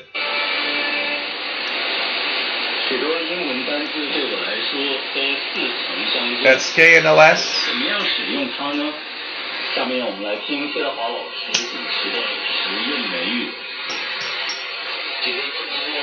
It's from Madagascar Relay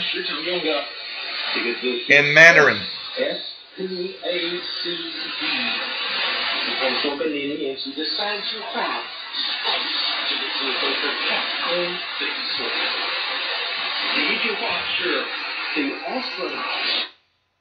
So nice to have here. Hello, my friend from Greece.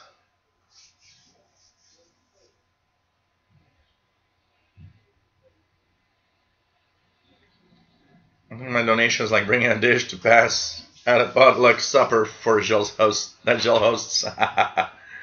Pretty cool. No problem, JD Williamson. I know there's a lot of fees on these services, so there's no problem there. Can tell you that. Take care, Matt. Always nice to have you on board. Jerry DX says, get the PL80 apparently.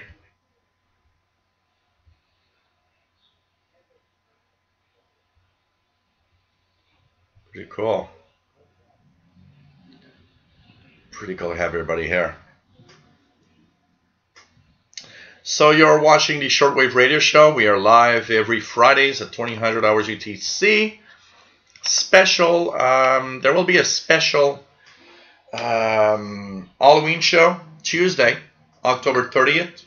The reason it's Tuesday, October 30th is because I will be at a concert on October 31st, so I will not be here. But we'll try. I mean, there's been a lot of pirate activity last week. There's a lot of pirate activity on Saturday. We're in that week of Halloween, so there's a lot of pirate activity is going to be there for sure. So that's going to be that's something to look for. Once again, I want to remind everybody, because a lot of people have joined late. Don't forget, there's this weekend is, first of all, the CQ Worldwide Single Sideman DX contest on the HF amateur bands. Time to DX the world and have a lot of fun and hear stations, amateur stations from everywhere. It's fun to listen. I like to listen to that and tune in to stations from different countries around the world. You know, you can listen in till 1 hour and you'll hear like 30 countries. It's amazing. Tomorrow, starting at 10 a.m. UTC, going up to Monday, the 29th, there will be slow scan television pictures sent from the International Space Station. What you need to do is to know when it actually will have a pass over your area. You can go to Heavens Above website, for example. There are apps like Heavens Above for your Android phone. And there's satellite tracking software also on the iPhone. So you'll have this, and you can, of course, choose International Space Station. It's going to give you the next pass of the ISS. Now, here there's not a lot of them. Probably settings are not set right for a... this is a night pass, so I need to change some settings. Make sure that... and I'll remove the ISS visible pass only. So here goes. So this is the passes of the International Space Station over my area.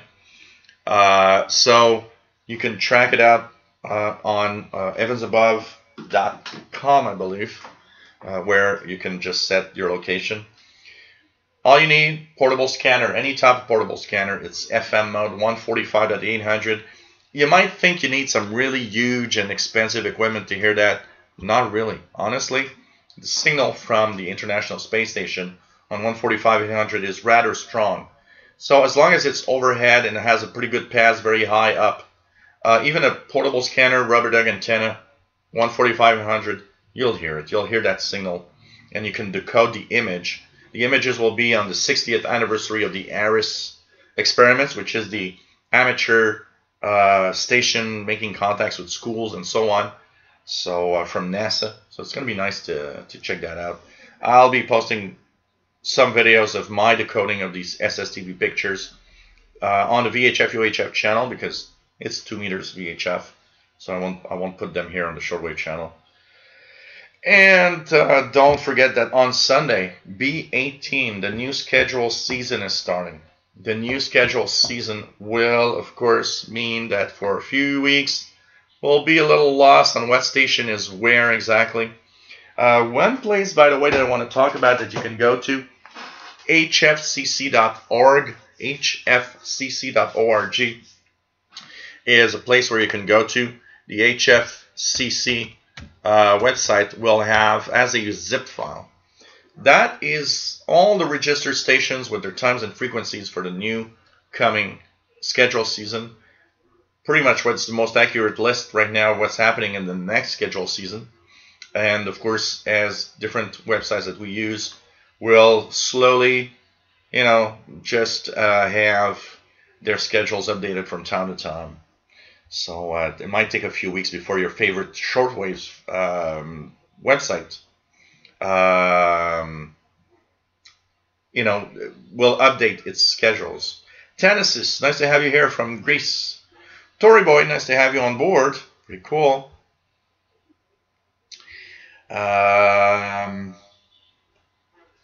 You know what, J.D. Williamson? I've not really checked much on that, honestly.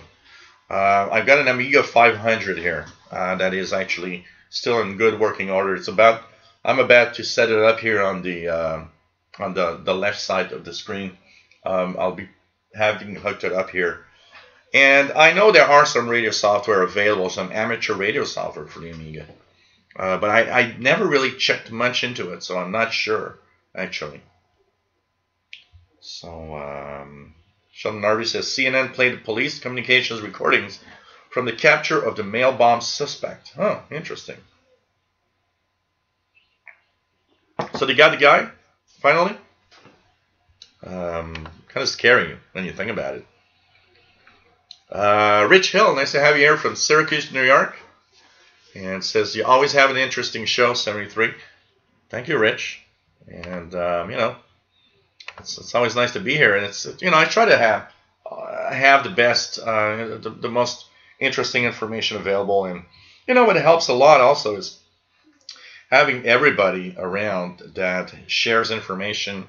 It's always kind of cool, honestly. So, you know, it's something to check out. It's always fun to be here anyway, to do the live shows and all. So it's really, really nice. Let me just check out here if anybody checked in through email. Because sometimes people check in through email, and I'm wondering, what else do we have? Oh, there's way too many emails coming in. So right now, nothing much. Nice to see everybody on board, by the way.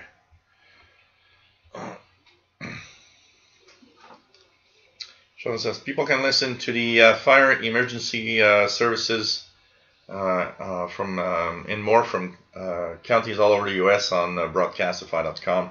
Yeah, it's a great place, absolutely. Do you know radio brand Golan is cheap but pretty good on shortwave? What's your opinion? I don't know that brand. I've never seen that brand. You know, it's very interesting because I was looking at at pictures from a Indian. There's a listener in India, not on my show, but a shortwave listener in India in general, that was showing pictures of his radio, and I started noticing there were like, I don't know, the guy had like 20 or 25 radios in the picture. And it was clear enough to actually, you know, zoom in on the picture and look at the brand names. I've never seen more than half of the brand names that he had radios. And, you know, I understand that there's a lot of radios that were locally produced. So, you know, some radios were produced in India for the Indian market. Like some probably are done in China for the Chinese market. And so on. And that's where you start seeing that there's all these brands that are very specific to an area, but they're never seen here. It's very, very weird. So I don't know that brand. Absolutely. Absolutely. It's very, very weird sometimes. Vianney has a white bottle of wine open. Cheers. Propagation will be coming super high in a few minutes. White wine improves reception, says Matambali. Beer also. Or at least, it actually increases your fun tuning the bands. Although for some people it might increase the frustration, but that's another story. Oh, man. Like Rolf Bender says, you can also use a web SDR for the ISS, like the one that he just shared. So different locations around the world. So yep, that's also something. Absolutely, absolutely. So you know, I would guess on a ship it probably is pretty good for listening to shortwave. You know. So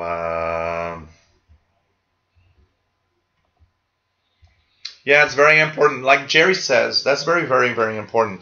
The International Space Station, being in a very low orbit, needs to push itself up regularly.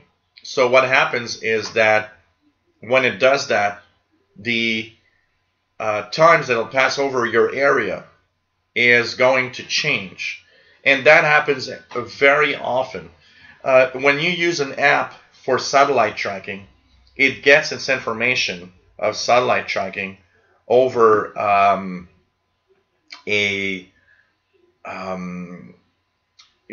over data of the latest two-line elements that they call. What happens is that most satellites, even if you're off by 2 weeks, 3 weeks, the change is too small to really be noticed, because most of the satellites, it's the drag of the Earth's atmosphere. Even though it's in space, it's close to Earth, and most satellites have a certain drag with what's left of the Earth's atmosphere there. But most satellites, it doesn't matter, even if your elements are a month old, it actually is something that doesn't matter that much. It won't change much except, maybe 15 seconds of difference. But the International Space Station, being much lower, needs to actually be pushed up regularly. Very often, it coincides when they send a Soyuz capsule, because they can use a Soyuz to also help it move up.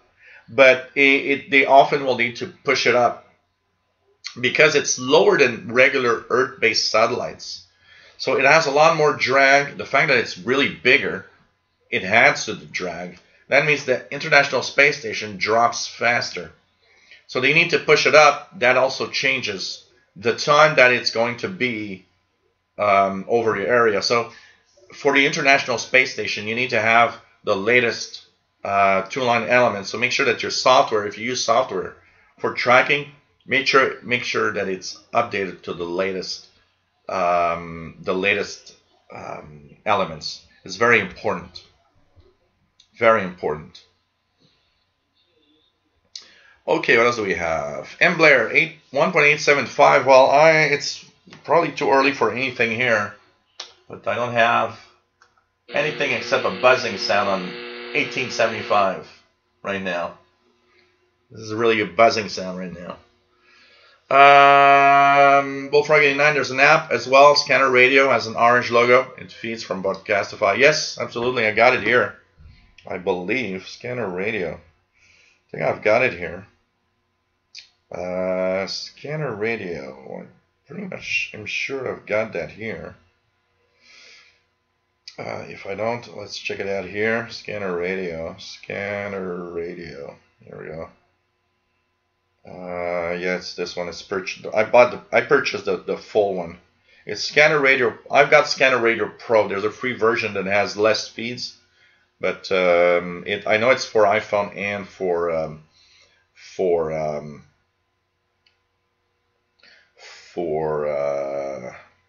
okay, I'm gonna install it. I haven't installed it on my new phone because, of course, I got my phone stolen, so I need to install everything on my new phone. Here we go. So this is the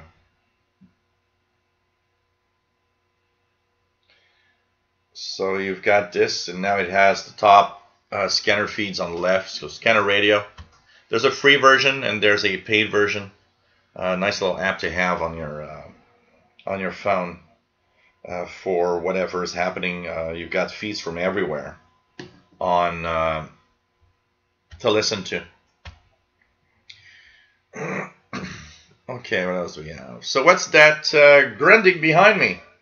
This is known with two different names. It's a Grundig Satellite 210, so Grundig Satellite 210. It's this version is the Grundig Satellite Transistor 6001. It's a general coverage Grundig receiver from 1969. It's an amazing piece of equipment. It's amazing, the build in this thing. This is truly the German engineering at its best. It's so amazing. It's the first time in my life that I have a radio that is this old, that you can actually tune a signal, switch it off, turn the radio on the next day, and the radio will still be smack on the frequency. I'm amazed at what they could do with the technology of that time. Totally amazed. So it has long wave, shortwave, AM, FM, and it's pretty amazing. It has the different bands here. It has, of course, medium wave, long wave, and it has a like really kind of a gearbox inside where it actually will switch. So if I switch from here to here, it actually switches inside. There's a little pulley that actually will activate the different mechanical switches inside to just change from one band to the other. It's just crazy. This thing is crazy. It's the kind of thing that nobody touches because, you know, Fastload had this last year. He cleaned the contacts, but he said he didn't do anything else because it's so complex that he just didn't want to start, you know, removing anything because he wasn't sure he would be able to put it back. It's just a very, very, very complex thing. But it's an amazing radio. I gotta say, this is truly amazing. I actually did some tests. I wanted to see, you know, 1969 Grundig, because this thing is very expensive. Okay, it was $300, $1969, and I checked $300, 1969. It's equivalent to about $2,000, $2,500 today. It's a pretty expensive radio for the time. And of course, I wanted to know, performance-wise, does this thing perform as well as modern equipment? So I tested out with my Texan PL 680 in my Grundig G5 to see if does my Grundig G5, a $150 portable from roughly 10 years ago, 15 years ago, does that perform better than this receiver from 1969? So in the test that I've done, okay, it's slightly less sensitive. You see that there's a little bit less sensitivity, so it will not be a DX machine. My Grundig G5 will pull in a signal better. It will even pull in signals that are very weak that this one does not hear. So there's a slight, you could see there's a difference. But the difference isn't that big, honestly. For the most part, for most signals that I'll listen to, this will pull it in and will actually work. And it's just no drift. That surprised me. The first thing that surprised me on this, no drift. Imagine a 1969 transistorized radio. It doesn't have any, you know, integrated chips in here. It's transistors, capacitors, it's electronics at its basics to bring a radio. And I am amazed that this thing doesn't drift at all. I mean, I've seen no drift. It has a module that I don't have here that I would kind of like to test out, but I don't want to pay. The last time I saw it on eBay was like $250. I don't want to pay $250 for a single sideband module. But in the back, there's a slot, and there's a single sideband module that is possible to add to it to listen to single sideband signals. So it's just truly an amazing device, and I am totally amazed at this radio. So if I could just bring it here. So this is the front. This is the top with the switches that you can hear the clicking. This is the band switch. This is the tuning. This is the back. There's a battery in, not a battery, but there's a battery thing in here. By default, believe it or not, this radio did not come with the power supply. So here you see I've got the power plug.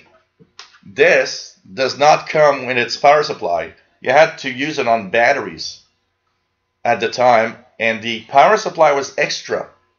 Now this one has its power supply, the original power supply from the time in it. So pretty amazing. And I gotta say, of course, with this speaker here, beautiful rich audio. You even have the treble, bass, and bass and you know, controls. Truly amazing, truly amazing. And it's really cool. Beautiful radio, beautifully made German radio. I can tell you that. That's the real Grundig experience. You know, it's not like today's Grundig radios that are not Grundigs. They're just Chinese spin-offs that are far from what Grundig could make as a receiver. William Helms, nice to have you on board. My mom and my brother moved a house phone to digital voice. So I got the red of the Christmas beer at the end of the 2-meter band trap for VHF, UHF. Wow. Nice to have you on board. Mantum Valley, mental note, test white wine on 17 megahertz. Well, it depends.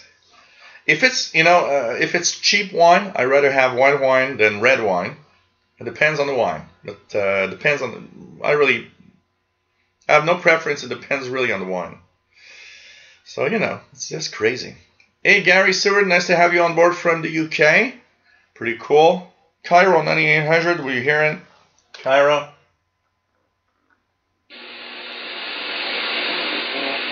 Yeah, I hear the distorted audio of Radio Cairo on 9800. It's there somewhere in the background. It's crazy.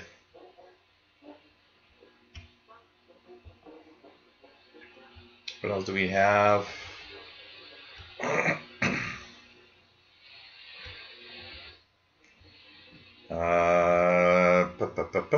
Just going down.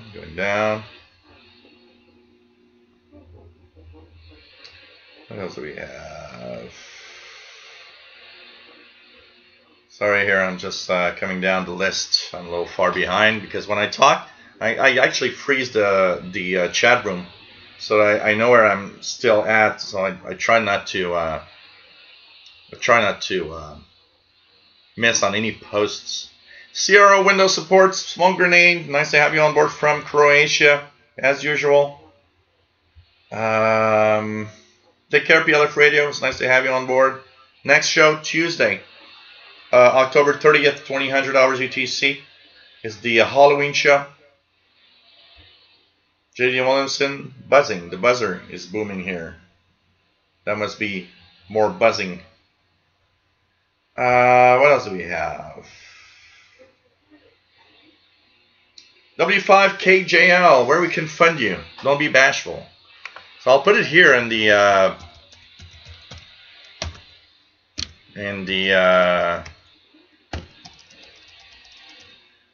chat room. So paypal.me/shortwave, or if you don't have a PayPal account, just send it to the email address that I'm posting, the Yahoo email. And here we go. And of course there's patreon.com, but that's a little tricky. Some people got bad surprises out of Patreon. Be careful how you set it up if you use that. I always kind of prefer PayPal than Patreon because of that. Patreon.com/RadionComputers, and of course you can send me a little something. Any amount helps. People sometimes that say I'm sorry, all I can do is give this amount or that. Don't be sorry, if you give $1, you're already better than 99% of everybody watching. It's crazy like that. And of course, I'm not saying that to make anybody bad, because I know people, not everybody has money to donate, and I do not require so. But if you can, it's a cool way of helping out. Okay. Oh, it's a tank of Grundigs, absolutely, absolutely.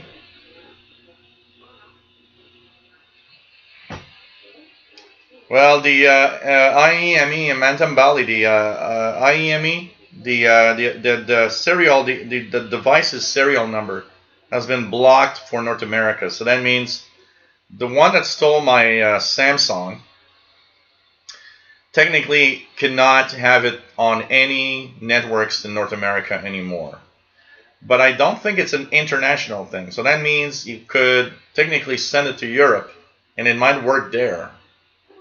And if I have one thing to be happy about it, is that a couple of weeks before I got it stolen, I dropped it and the corner of the screen was cracked. So if he stole it to get money for parts like the screen, well, I'm sorry, man, but the screen was cracked, so you know what? You're not getting much. That phone is not worth much anymore. I mean, it can't log into any networks in North America because it's been blocked. Screen is cracked. You're not going to sell that for parts much. So you know what? At least if I have one thing to be happy with, it's that. The bad thing is it cost me a fortune to get this phone. But hey, you know what? First time it happens in 20 years I have a smartphone or a cell phone. Not a smell phone. That would be something, a smell phone. So a cell phone. Look, I'm 100 times more careful now. That's for sure. Ah, man. And of course, you know, they have to. They can't get it to my stuff. They have to really start it at zero. You know. Paul Drake, I want to ask you that my buttons on the band selectors don't connect when I press them down. So how can I clean the contacts on the Grundig Melody board, please? A lot of that. A lot of that is you can just use, you know, rubbing alcohol. There's, you know, electronics stores will sell contact cleaners that you can try. You just got to be very, very careful though, especially when there's plastic around it. It's very, very, just be very, very careful. You can use a toothbrush to clean the contacts. So, you know. K6, Kimberly says, oh my gosh, the only thing made in 1969 is ancient. Thank you. I'm an ancient mummy.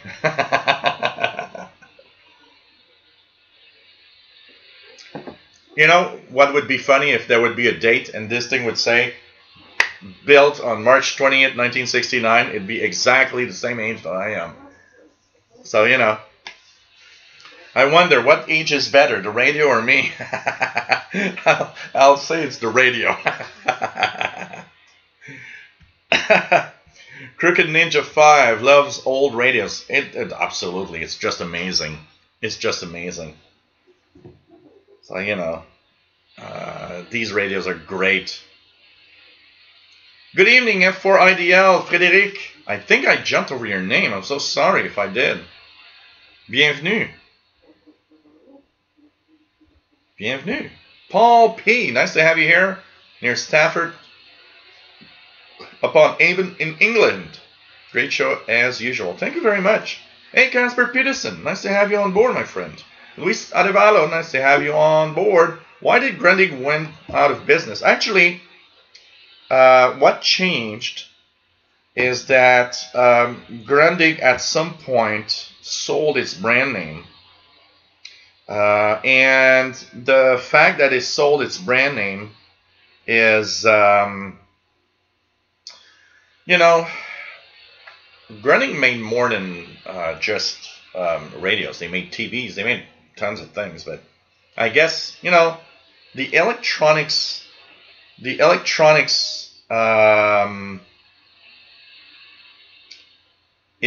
a very tough business. Electronics is being really being the competition with China and Asia in general is so tough. It's pretty much like all the companies that make stuff. You know, I mean, here in Canada, there's no more electronic stuff being built really, or really very little. When at some point, you know, in the 50s. There used to be tons of radios and TVs and stuff coming out of Canada's manufacturing, you know.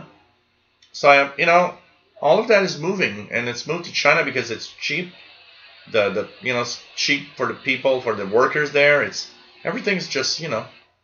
So it's that, you know. It's just crazy, and Grundig at some point probably figured, well, you know what, we're not making any money anymore. Let's sell. But Grundig had a good name. Grundig was one of those companies that could actually sell their brand name and say, hey, we've got a name here that everybody knows is quality, who wants it? You know? And that's pretty much it. It's like everything. It's like everything. 1956 was a good year.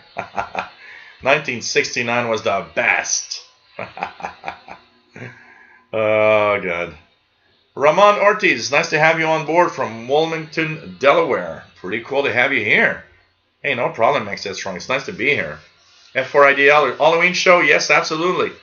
And I have no idea yet what I'm going to wear for the Halloween show, so surprise, surprise, okay? I can tell you that. Yes, I need to start selling Shortwave Hangout t-shirts, absolutely. Absolutely. I want to have one. I need to build one with. I have a design that I've actually started to tweak a couple of months back with Paul the Cat next to a radio, and I'm sure that would be a popular one. Octavian says Bollywood music on 94.45 on India Radio. Let's see if I can hear India on 94.45. Almost nothing here. Let's try 75.50. Nope, nothing on 75.50. Nothing on 75.50, unfortunately. Wow, I've got a really big buzzing on the 40-meter band tonight. This is nuts. Yeah. What else do we have here? Let's try some hams on the 40 meters here. Worked about 17, so we're still floating around and having a good time, and we'll get it.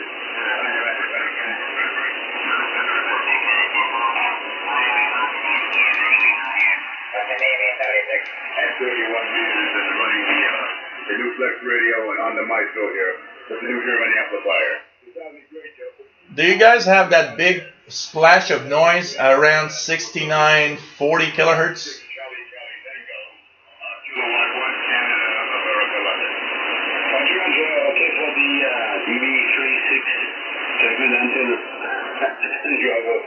You have a nice signal. Make way, Fox 6, Charlie, Tango, Tango, twice Tango. Fox 6, Charlie, Tango, Tango, from France. 7155.5. 7155.5 lower sideband. And look at that big splash of noise around 6930, 6940 kilohertz. I don't know if you guys can see that. So we've got a French station and a US station talking. 7155.5 lower sideband, 40 meters. Yeah. And you're 5 and M plus 20, 5 and M plus 20. Because my name is Ron, R-O-N Ron, go ahead. Johan from Europe, asking for the signal. The signal for you. And it should sound very good this night. 73, good evening, the DX0 on the bye-bye. Bye-bye. Anything on radio? So a pretty strong French station here. A smell phone. J.D. Williamson says, a smell phone. Well, I know my son will keep sending farts, that's for sure. Butt dialing. Ooh. Smell-o-vision next, says Richard Cook. Smell-o-vision.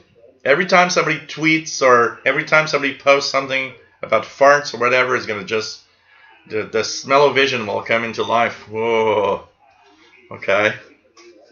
Sakura.dx says, now in Japan, Halloween gets popular among young people. We have no customs to wear costumes and disguise someone else. I tried while in Germany, so I already know the fun of it. Yeah, it's kind of nice. Oh, really, Zakantel? Your birthday is March 19th? Wow, we're close.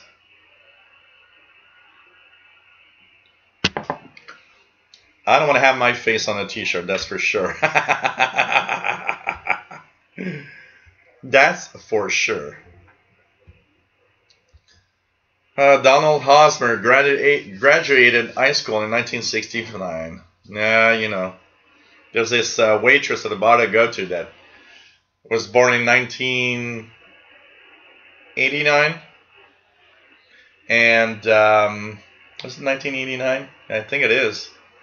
And I remember once I said, well, you know, in 1986 when I started college, and she looks at me and she says, I wasn't even born. I'm like, okay, bye. Oh, God. Theo, do you remember old Zenith tabletop radios? Yes, absolutely. There's a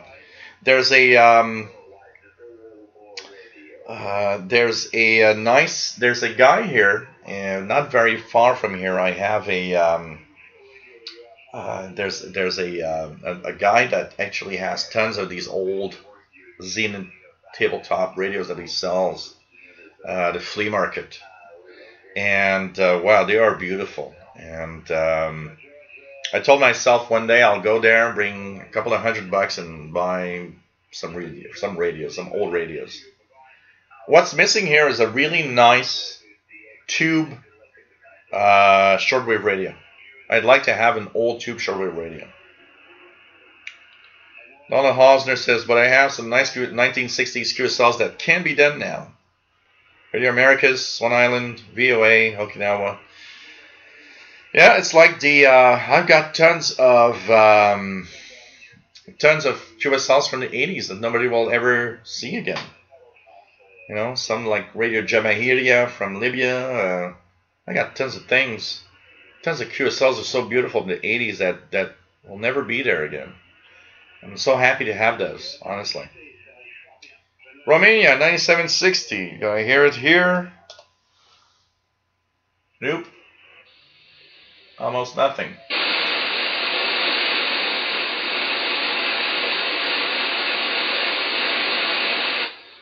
Almost nothing. Bullfrog just poured his first drink, gin and tonic. Cool. What else do we have? I don't know. C. Johnson, I don't know if it's a radar. It's very weird. Let's just tune it back and see if it's still there. Is it still there? Well, it's pretty much gone.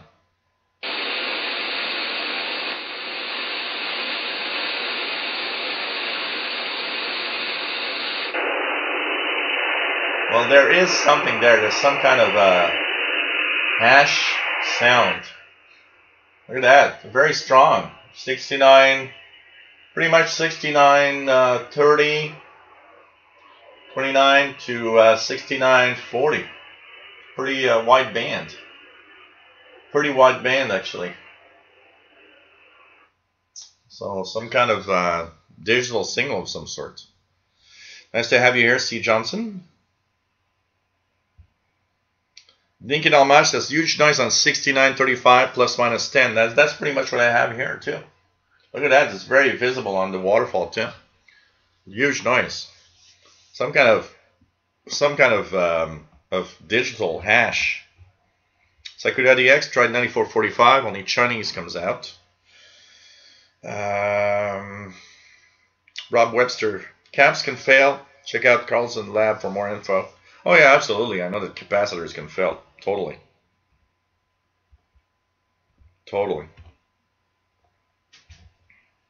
1989, that only just happened. Oh man. F4IDL says Zenith Classic Rock coming so clear, France 5780. Let's just test it out, see if I can hear anything there. 5780. Nothing on 780. There was an ionospheric sounder that was actually going through you could see it. Bobby says, used to love RCA TVs. You know what? I never liked RCA TVs because we had two RCA TVs when I was young, and both gave out, broke after only like 3 or 4 years of use, and we never bought RCA TVs after that. I've actually stayed away from RCA stuff for a long time. Fast load. Hello there, nice to have you on board. He had a Zenith Transoceanic 15 years ago. Cool.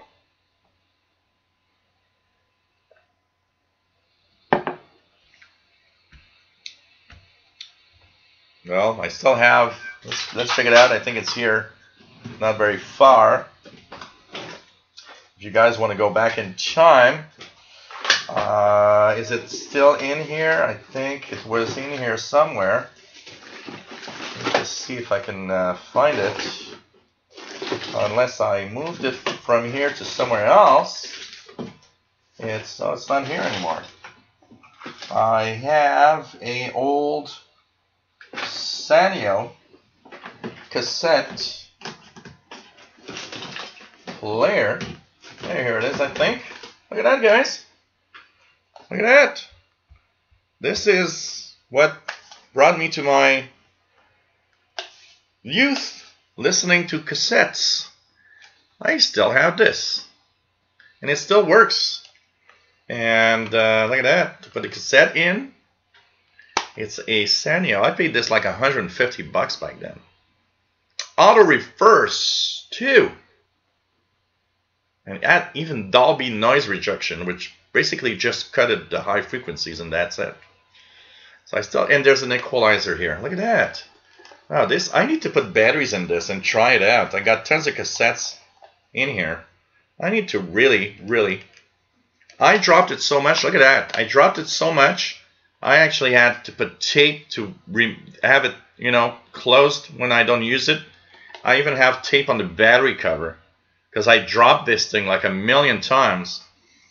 This, I would listen to my favorite tapes going and coming back from work in 1988, 89, when I had one of my first jobs. I still have it.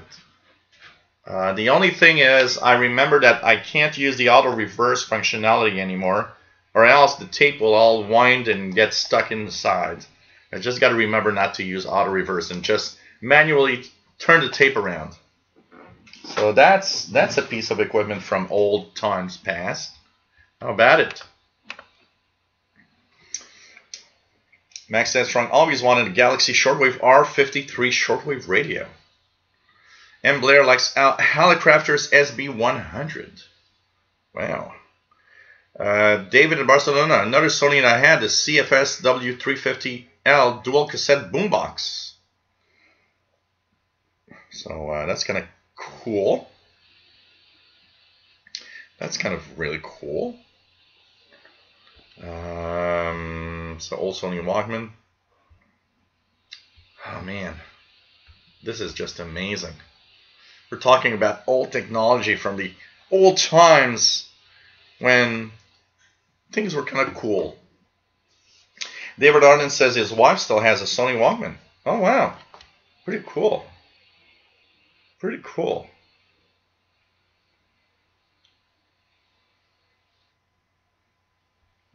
Dana F, nice to have you on board from Providence, Rhode Island. And welcome aboard. It's pretty cool. Pretty cool to have you here. I had a Discman. I had a Sony Discman for CDs with like a 40-second delay. There was like a 40-second buffer because, of course, when you would move it or like, you know, too fast, it would lose the where it was in the CD. So it needed a 40-second delay to actually make sure that you won't miss anything. I remember having that. And you know what? Even worse. You know, I listen to music on my phone today, which is common for a lot of people. About 6 months ago, I believe it's when I went to, one morning, I went to the International Radio Report. On a Sunday morning, there was this guy with a Discman switching CDs, and I was like, wow, there's still somebody out there that uses that. You know, and you just think about it, because you use these things today where you put, you know, I got Google Play Music subscription. I stream music. You know, if I want to have some music in here to not stream, I just download it and put it in there and listen. Times have changed. It's just incredible. But I was surprised because I had not seen anybody with something like that in ages. And I was like, whoa, somebody still uses a Discman and switches his CDs to listen to music. Wow. David in Barcelona says, currently have a WMD6C Walkman, one of the best ever made, or so they say. Mine, I think, needs a recap because it sounds not 100%. Yeah, mine has more of a problem, like the probably the equalizer is like scratchy. It needs to be cleaned out, stuff like that. Just crazy. Richard Cook's got WRMI on 7780. Let's check it out. Do you hear it here? Yep. Not very strong, but it's there. 7780. WRMI from Florida.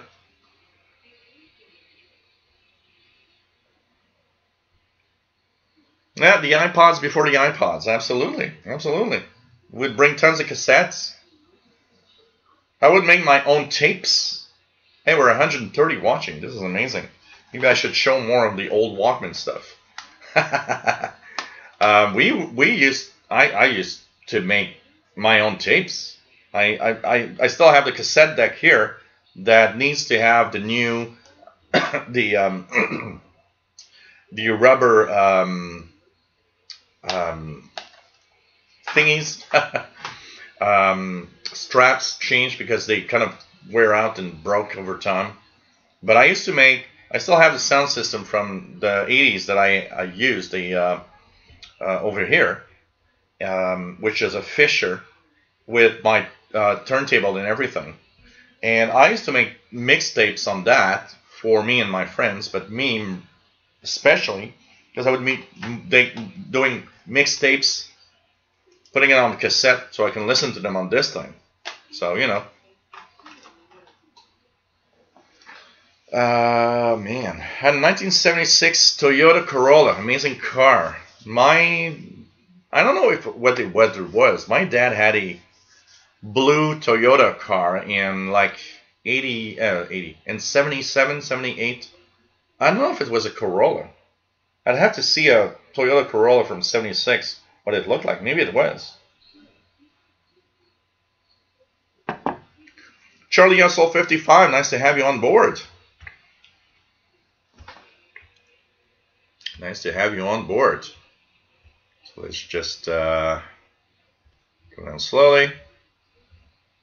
Morrison AV, is a Fedri still your preferred SDR? Well, I haven't tested enough to be able to tell you that it's my preferred SDR. It's the best SDR I've used. That's what I'm gonna say. Is it my preferred? I don't know. If I would need to use and test different ones to really say if yes or no. That is my preferred one, honestly. Miguel Maggi dropped that tape recorder a million times coming back from the Guns N' Roses concert. Oh, God. Don't bring me back to that story, the Guns N' Roses concert thing.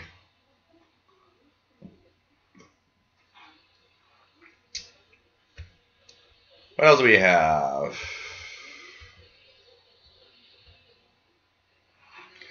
Bobby Burgess says, Mike Bot is sending SDR Play RSP2 Pro for 110 USB.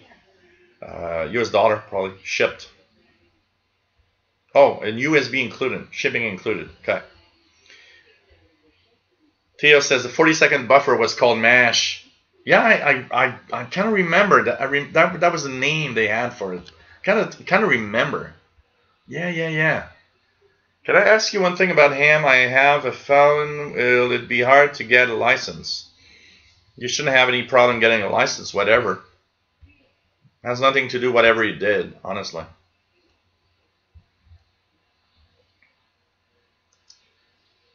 So, you know, it's just... Revelda 65 song, ham signal on 3844. Let's check it out here. Yeah. Lots of 80-meter hams on in the frequency ranges, absolutely. Hey, Richard Dribble, nice to have you on board. Always cool to have everybody here.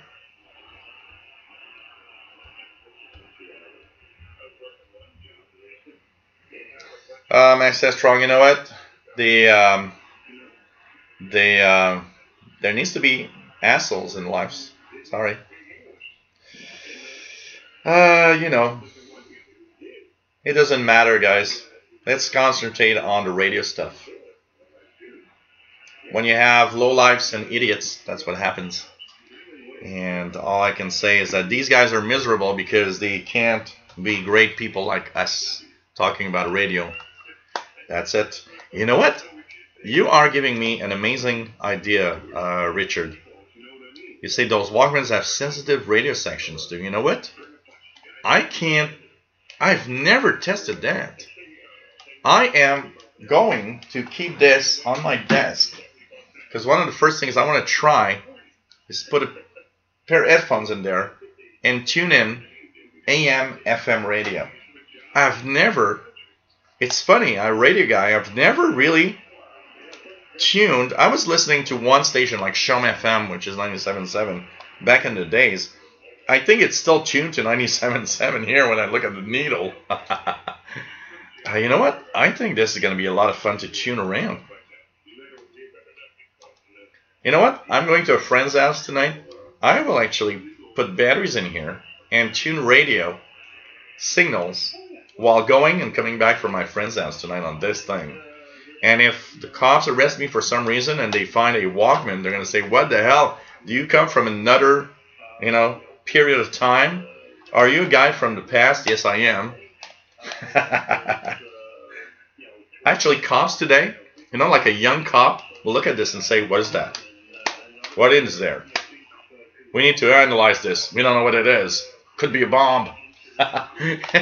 you go to a bank and you just say, I got a bomb. You just strap this to your body. I got a bomb.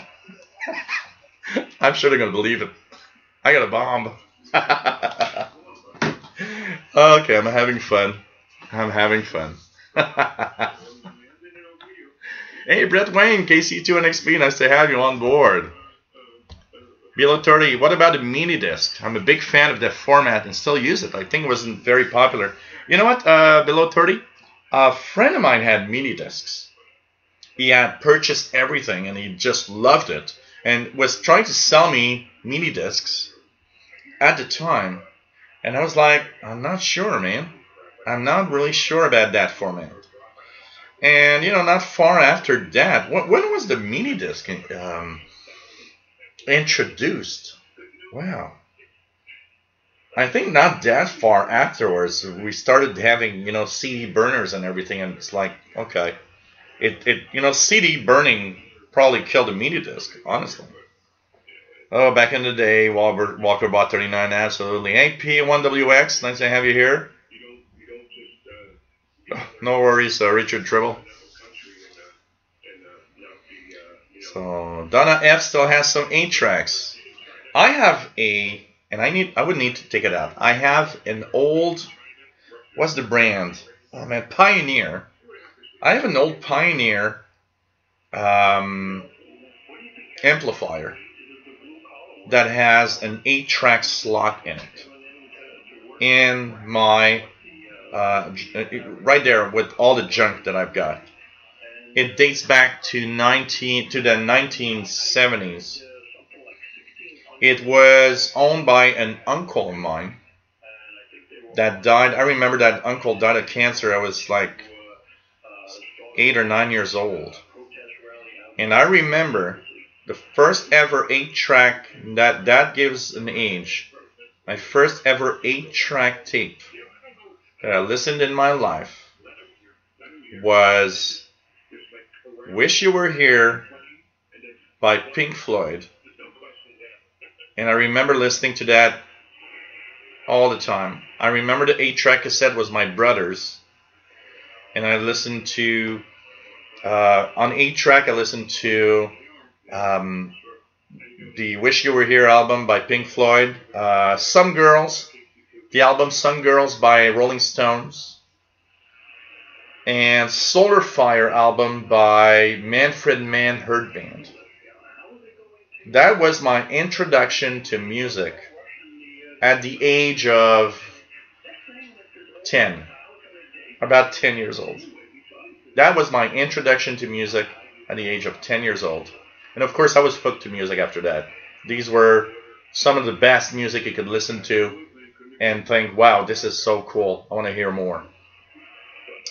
And I remember that when it would, you know, eight track cassettes had 4 tracks, there was like track 1, 2, 3, and 4.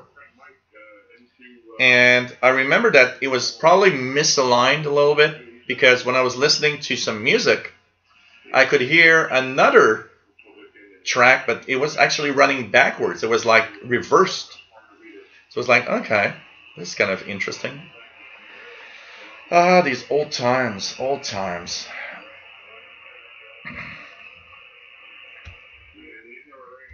Sakura DX says, something I want to say to you, everybody, as we Japan people were far behind in technicals. Oh, man.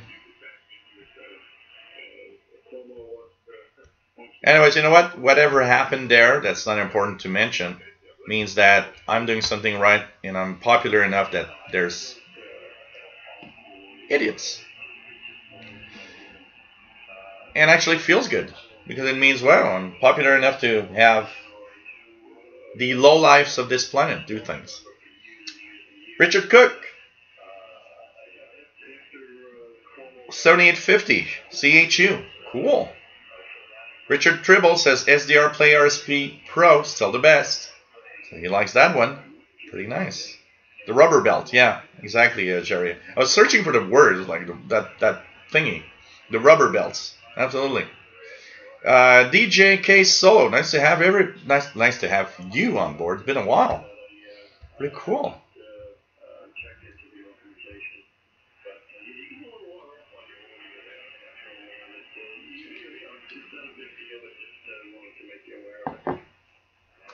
Take care, Donald Hosmer. Nice to have you here as usual. Well, what else do we have? Back to the Future. Yes, Back to the Future. When he puts that Van Halen tape in his Sony Walkman. That's a great moment in Back to the Future. Oh man, I need to watch Back in the Future. Been a while. I love that trilogy. I love Back to the Future. It's a great movie. Danny Shortwave Radio DX, hey there. Says still have an AWA AM FM cassette Walkman. Works pretty well still. Cool. Wow. Pretty cool. Oh, zip discs. Absolutely, Bullfrog. That's another friend of mine that had zip discs and thought that that would be the future of everything. And I thought, not sure about zip discs. Not sure about, you know, anything that looks like a diskette. A 3.5-inch disc or whatever. I don't think anything like that has a future. Something else is going to be there, you know. Yeah. I remember my first... So, okay, Walkabout. Sony announced a mini disc in September 92, released in November. Great to be here. Wow. Okay. I had my first CD burner in a PC. So I purchased a Pentium 3 HP desktop in 1999 for $2,700. Yes, I was completely nuts to pay that amount. 1999. Wait. Let me just put my things straight. Yeah, Pentium 3. Yeah, 1999. Pentium 3, 600 megahertz, $2,700. It had a 2x CD writer. And in somewhere around the year 2000, I learned about a website or a thing called Napster. And I remember the first night, I didn't sleep. I was going to work at 6 a.m. in 99, 2000. And I was like, wow, there's all the music in the world for free on this thing. And I remember that was the first time that I purchased CDs to burn on, because I was making my own CDs, songs. And that CD burner, which took like half an hour to burn a CD, it was like a miracle in the world. Man. David in Barcelona says, last Wednesday there was a special event Spanish FM music station, Rock FM, in which 24 hours they played music exclusively from vinyl records. Oh, that's nice. Yeah, hearing the popping crackles on FM radio is priceless, absolutely. Max, Mad Radio DXer says, and Shadi Pyro 90, by the way, hello there, nice to have you here. Mad Radio DXer says, when I was into, whoops, I just want to check something here. I have missed something here. Problem with Minidisc was the same as beta. Most of the could hold was 74 minutes of audio. Could be increased, but lost audio quality. Yeah. Danny Shortwave Radio DX says Minidisc lost to Flash MP3 players. Yeah, absolutely. It was that time when everything changed, and it suddenly was kind of complex. Bobby used to have a Creative Movo V100. Well, Creative. Who remembers buying the latest Sound Blaster sound card to have the best sound quality ever? Remember when that was a standard? You would buy you'd have a desktop. You would actually get yourself a Sound Blaster because it was just so cool. I remember one night going with my paycheck that I just changed to buy a Sound Blaster $200 sound card and putting that in my desktop and just thinking, wow, this is so cool.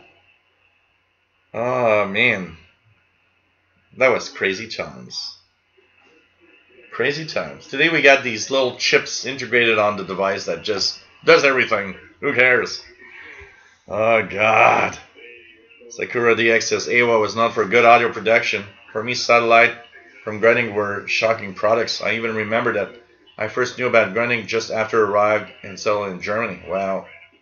Madrio DXer says also DAT, digital audio tape, could record a higher quality in Minidiscs. Oh man, crazy. Bobby is parked on 9420, Voice of Greece. Let's see if it's still coming in here.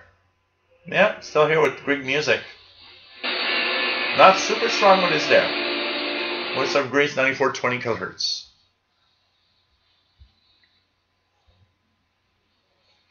This is crazy. This is crazy.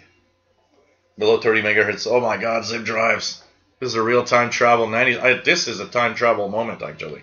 Hey, Keegan, XNADXer, nice to have you on board from Arkansas.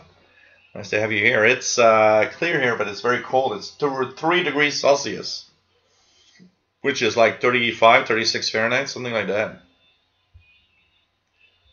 And we might have snow this weekend for the first time in our season. Oh man, Richard Cook's got Pyongyang 6400. Cool. Shitty Pyro used LimeWire on his laptop. Oh man. Oh man. Danny Shortwave, 100 megabytes for crappy iOmega zip drive. Yeah, remember that. Red Wing has 44 Fahrenheit in Salamanca, New York. Wow. JD Williamson, oh my Napster, great times bootleg. Oh man, that was crazy. Crazy times. Crazy times. Oh man. Great Scott, yeah, from Back to the Future, absolutely. Bobby, when is the ISS STV again? Starting Sunday morning. So, okay, Slow Scan TV, once again. We've got new people around. A few things I will repeat. First, there's a CQ Worldwide single sideband DX contest this weekend on amateur bands. It starts at 0000 hours UTC. That's barely an hour and 25 minutes from now. And goes all through Sunday, October the 28th, 23:59 UTC. Tons of stations on the amateur band all weekend on single sideband. Tune around. It's a fun thing. I like that. I like tuning around. You'll listen in an hour to 20 to 30 different countries. It's just amazing. Also, starting at 10 hours UTC, October 27th, So tomorrow, 10 hours UTC. That's, 4 a.m.? No, wait, 6 a.m., sorry. 6 a.m. Eastern Standard Time. 10 hours UTC. The International Space Station will be sending slow scan TV pictures on 145.800. So it starts at 10 a.m. UTC tomorrow. It's going on until, I don't remember what time, but it's going on until Monday, October the 29th. So you got 3 days to listen in, check out what pass is going overhead for the International Space Station, and decode slow scan TV pictures. The frequency, 145.800. 145.800. It's FM mode. Any scanners can tune that. You don't need amazing equipment to tune around, okay? Just portable scanner, maybe going outside if you want, and you'll hear it's slow scan TV pictures of the 60th anniversary of the NASA ARIS events, which are, school amateur radio events from space to different schools in around the world, basically. So check it out. I will be posting some decode pictures on my VHF UHF channel for sure. I'll be tuning in here, and if I hear it, of course, I'll be decoding it and posting it. And don't forget, last but not least, Sunday, the B18 schedule season is starting for shortwave. That means starting Sunday, schedules are shifting everywhere. Stations will be shifting to the winter schedules for North America or the Northern Hemisphere, summer schedules if you're on the Southern Hemisphere, and of course that means for a couple of weeks we're going to be a little lost. hfcc.org, hfcc.org. You can have the kind of an advanced list of what stations have registered frequencies and times. Remember, if on Sunday you don't hear your favorite station, it might have changed. And remember that starts at 0 UTC, October the 28th. That's tomorrow night, North America. That means tomorrow night, Saturday, starting at 0 UTC. Most stations are shifting already to their winter schedules, okay? So that's all that's happening. Frédéric of 4ECA says Napster. Oh man, Napster. That was something. All the music you wanted for free. Oh God. Danny Shortwave, I spent a few sleepless nights downloading MP3s. Same here. Same here. I think I still have all the CDs, the original CDs from that time period that I've actually, I think they're over there. I see CDs over there, a pile of CDs. I'm sure that over there, I got tons of CDs. Let me just, okay, let's for the fun of going back in time, check it out. I'm just going to check it out here. Let me just check it out here. Do I have one I can show from that time period? Oh, these are all original CDs. Wow. This is amazing. Look at that. I've got some original CDs here. Oh, there may be one here. This one. Well, yeah, look at that. I even, oh man, look at that, guys. I would even use my HP DeskJet printer from the time. So here is my copy of Madonna's music album. So of course that's created by me, printed by me. And here's the songs and the extras that I've actually written. So that was like, I don't know, 1999 or something. Wow. This is still available and burned. Look at that. You can see oh, it's burned. Oh, man. Okay. So this is an example of what I would do. And, okay. That goes back in time. Actually, that reminds me of the last job I was at, because I remember I made a copy for the secretary at that place. And I said, hey, here's the new Madonna album for free. Oh, man. I'm not sure I should say that live, but, Oh, God. WinMX, yeah, I remember using that too, J.D. Williamson. Hey, Alan W., nice to have you on board from Ireland. Really enjoying your channel. What do you think of the ICOM ICR 8600? Is it a bit overpriced? Thanks. It is expensive, for sure. but it is a very wideband receiver. A lot of people compare the 8600 to the IC7300 transceiver, and you can't, because they're not, even if they look the same, they're not the same thing at all. The IC7300 transceiver, I think it goes up to 50 megahertz at the highest. The 8600 is a wideband radio. It goes up to 3 gigahertz. It has digital modes. It has a lot of things. It's actually a software-defined radio disguised in a radio box. It is very expensive. If I had the money, I would still buy one. And everybody that owns one, I think they're really happy with it, honestly. Max S. Strong, yeah, early scanners with crystals, absolutely. That's crazy. Rockoball had a Sound Blaster AW32. Oh, man. Even Tini, nice to have you here. He says, I've got an old Radio Shack crystal scanner. Wow, crazy. I have an external zip drive on his Packard Bell computer running Winamp. Man. Oh, God. Yeah, Winamp still exists, absolutely. Real Player. I remember Real Player. Oh, man. We all had Real Player in our PCs back then. That was something. That was something. Voodoo graphics cards. Oh, man, yeah. Voodoo graphics cards. Wow. Crazy times. Man, we're old. We're old. It was lightweight for the time, absolutely. Actually, that's why it became popular, because when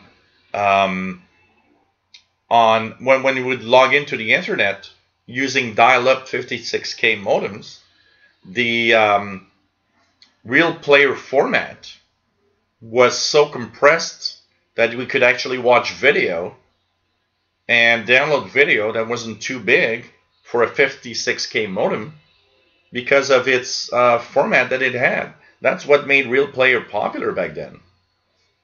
Oh yeah, Quick Player. Oh man, that was Apple's crap. Quick Player. Chromite, nice to have you on board. This is the part where I recommend you get your ham license. That's all right. That's all right. When I saw the last phone boot 3 days ago, we have tons of them here still. Oh man.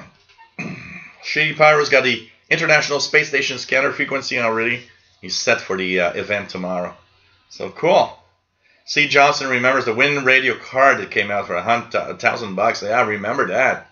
It had these cards that would put in the the first ones were on the wasn't on the ISA slots, and then it was on the wow, let me remember, the PCI slots. Then the later models on the PCI slots.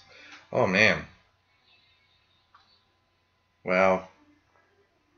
Oh, really? It snowed 2 times in New York already. Wow. We had some snowflakes a couple of times here, but no real snow, basically. Oh, man. Yeah. I remembered, well, you know, these CRTs, the monitors were expensive back then. Back then, you had a 15-inch monitor for an expensive price, and nobody had 2 monitors. It was just crazy. Oh, man. Oh, man. Hey, Mark Fisher. Nice to have you on board from the extreme southern Illinois.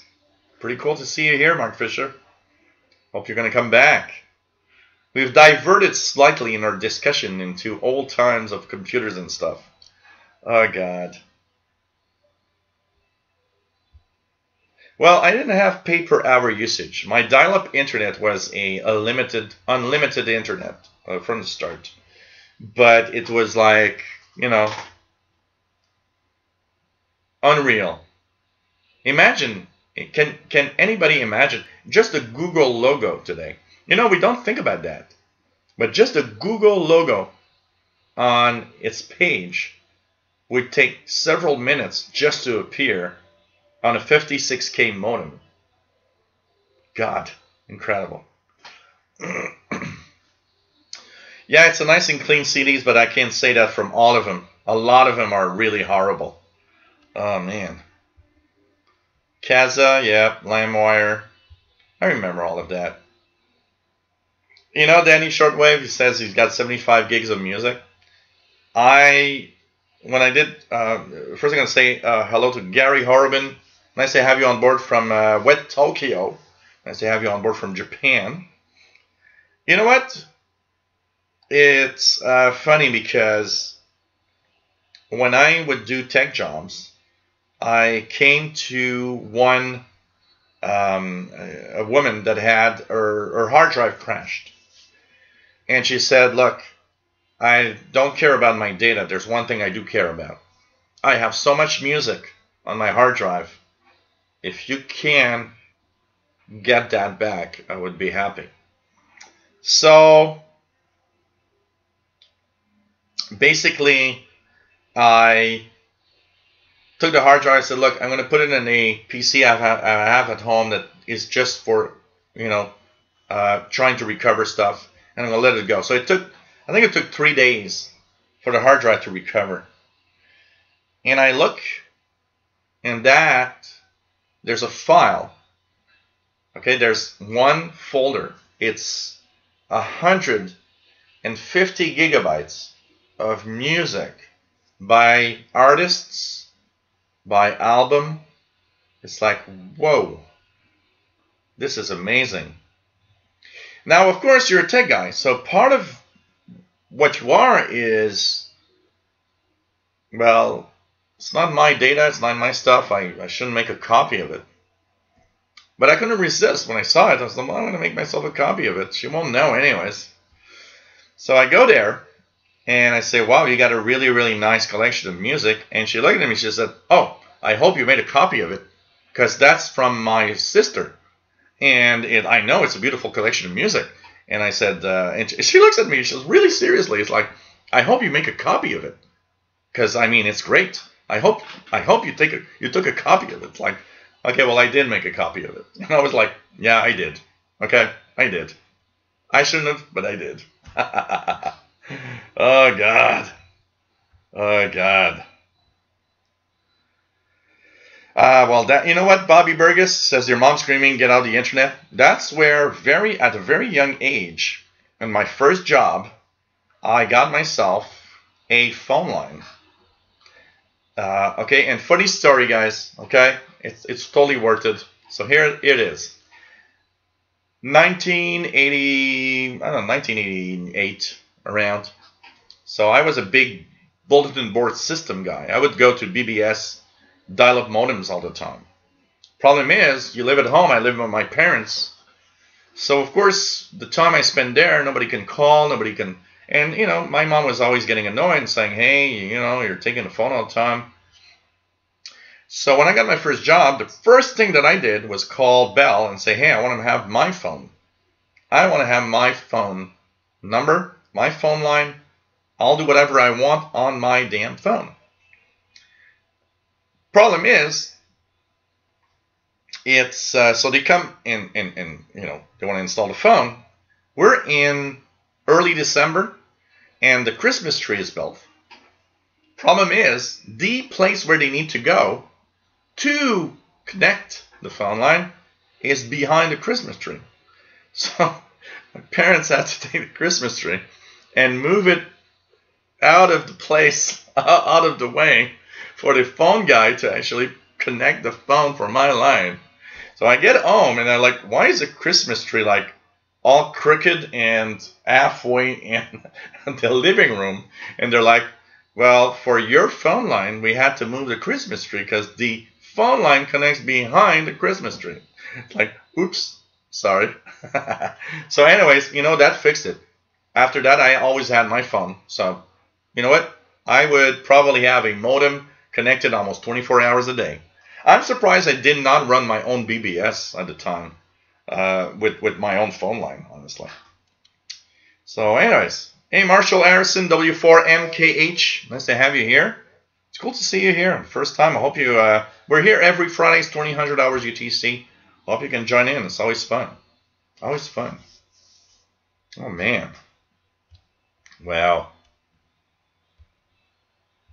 Pretty crazy things. NEC, yeah, multi-sync. I had a Panasonic CRT monitor, was great. Oh man, Jason Stafford. I had that 13-inch 1084S for my Commodore 128 and then my Amiga in that time. And here in Canada, Jason, that thing was 600 Canadian dollars. I had two of them. That's how crazy I was. I had rated the extra 56K, I had 28.8. That's also something I was stupid. Every time there was a new protocol and we had new speeds, I was always one of the first idiots to buy that new modem. So I remember purchasing a 56K modem for like $250 from US Robotics. If you guys remember US Robotics. That was a nice, that was a name in modems. And it were expensive, but I liked them because they were autonomous. They were modems, they were little computer modems.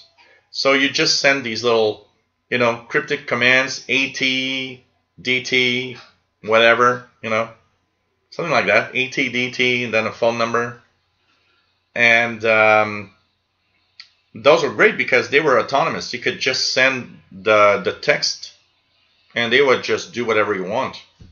Until there's these wind modems that were like really bad because they would use so much resource in the PCs.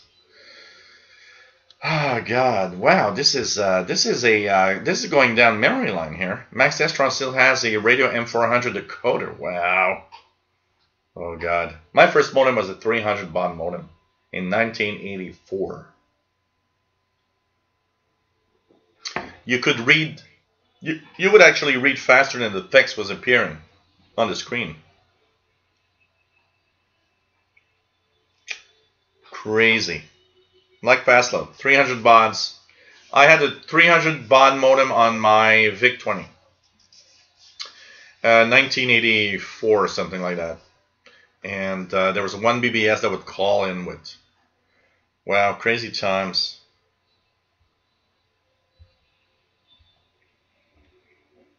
Man, with the X-ray, yep. Defragmenting the hard drive, leave the PC on. Then F, AOL, you got mail. Yeah. Oh, God. Oh, God. And those DOS commands when the first PCs, you know. Oh, God. Daddy Duden, nice to have you here. Oh, man. These hard drives were so expensive at the time. My first hard drive was a 100 megabyte hard drive. And I believe I paid $400 for 100 megabytes. And I remember telling myself, I'll never need more than that. This is so huge. Yeah, right. I got a 1 terabyte here and it's half full now. And the 1 terabytes today are like $50 compared to 100 megabytes for like $500. Crazy. Oh, man. This is crazy. Well, that's cool, Marshall Harrison. Nice to have you here. Hope you're going to be, yeah, Fastload, exactly. Is that a radio channel? It's Let's Go Back in Time and Talk About Old Technology channel right now. Oh, man. Oh, God. Oh, yeah. Those first modems, Marshall Harrison, where you put the cups on the modem. Absolutely. These were, wow. I at least had the first modem that actually, the first one I used was the one that connected directly with the phone line. Hey, Jose Alagrazal, nice to have you here from Panama. Hope you're well, my friend. Fastload paid $340 Canadian for his first 10 meg hard drive. God, crazy. Yeah, way back when 4 megabytes was the pinnacle of RAM. I remember my first PC with 1 megabyte. I was like, whoa, 1 megabyte. This thing rocks. Yeah, right.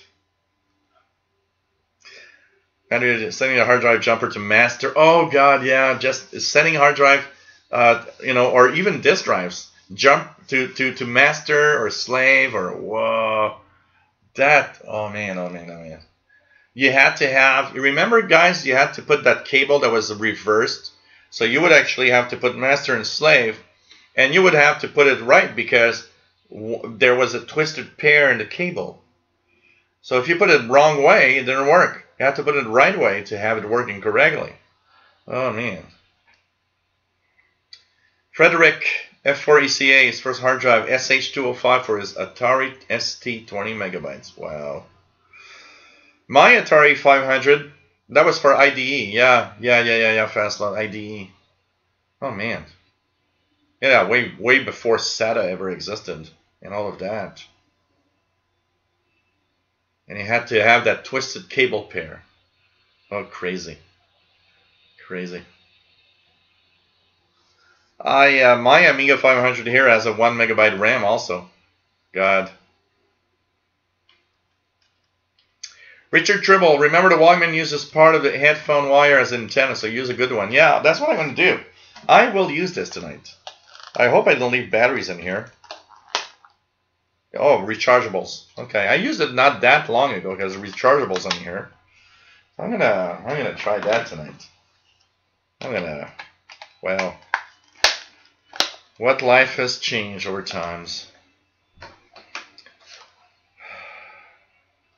Oh God, fast load. Yeah, games are reinstalling computer. Yeah. IRQs. Oh man. And all these IRQs that would, like, you know, interfere with each other. Oh yeah, I remember that, Marshall Harrison. Remember you had to use all these commands because you had to first 640K that was visible, then you had to use the extension commands to have the extended memory available. Oh God, that was pain in the butt. So hey guys, I want to thank everybody for being here. I'm going to show you guys my last time my donations. If you want to donate a little something and help me out, I have to go because I am invited to a little night out tonight because everybody sees that I have not been feeling well. Some major things are happening in my life and it's really complicated right now. So I want to thank everybody for being here. It was a great show. Half of it with going back in time to all sorts of things, but that's kind of cool. Love you all, everybody. Thanks for being here. Remember next week, 3 shows next week. 3 shows, okay? Tuesday, October 30th. Tuesday, October 30th is the Halloween show. 2000 hours UTC. Okay, so this Tuesday there's a show, exceptionally. I'm not making it on 31st because I'll be at the Supertramp concert. Then next Friday, November. Wow, November. Yeah, absolutely. So next Friday, November 2nd, is the next show, 2000 hours UTC. And of course, there's a show on November 3rd, Saturday, also. So thanks everybody for being here. Sorry if I'm not all there all the time because I've been having a hard time in the past few weeks. It was fun to have you here as usual. Sorry because I would have continued. If it wasn't for night, I would have continued, like, you know, for at least an hour, if not more. I was having a lot of fun here. Thanks for being here. Thanks for being great fans. I mean, you guys are amazing. And without you guys, there would be no shows, honestly. Thanks all for being great people, and we'll be back soon. 3 shows next week. I think it's going to be a lot of fun. Take care, my friends. Love you all. Stay safe, and I'm heading off to a great night with some friends. Taking it easy. I really need it. Bye there.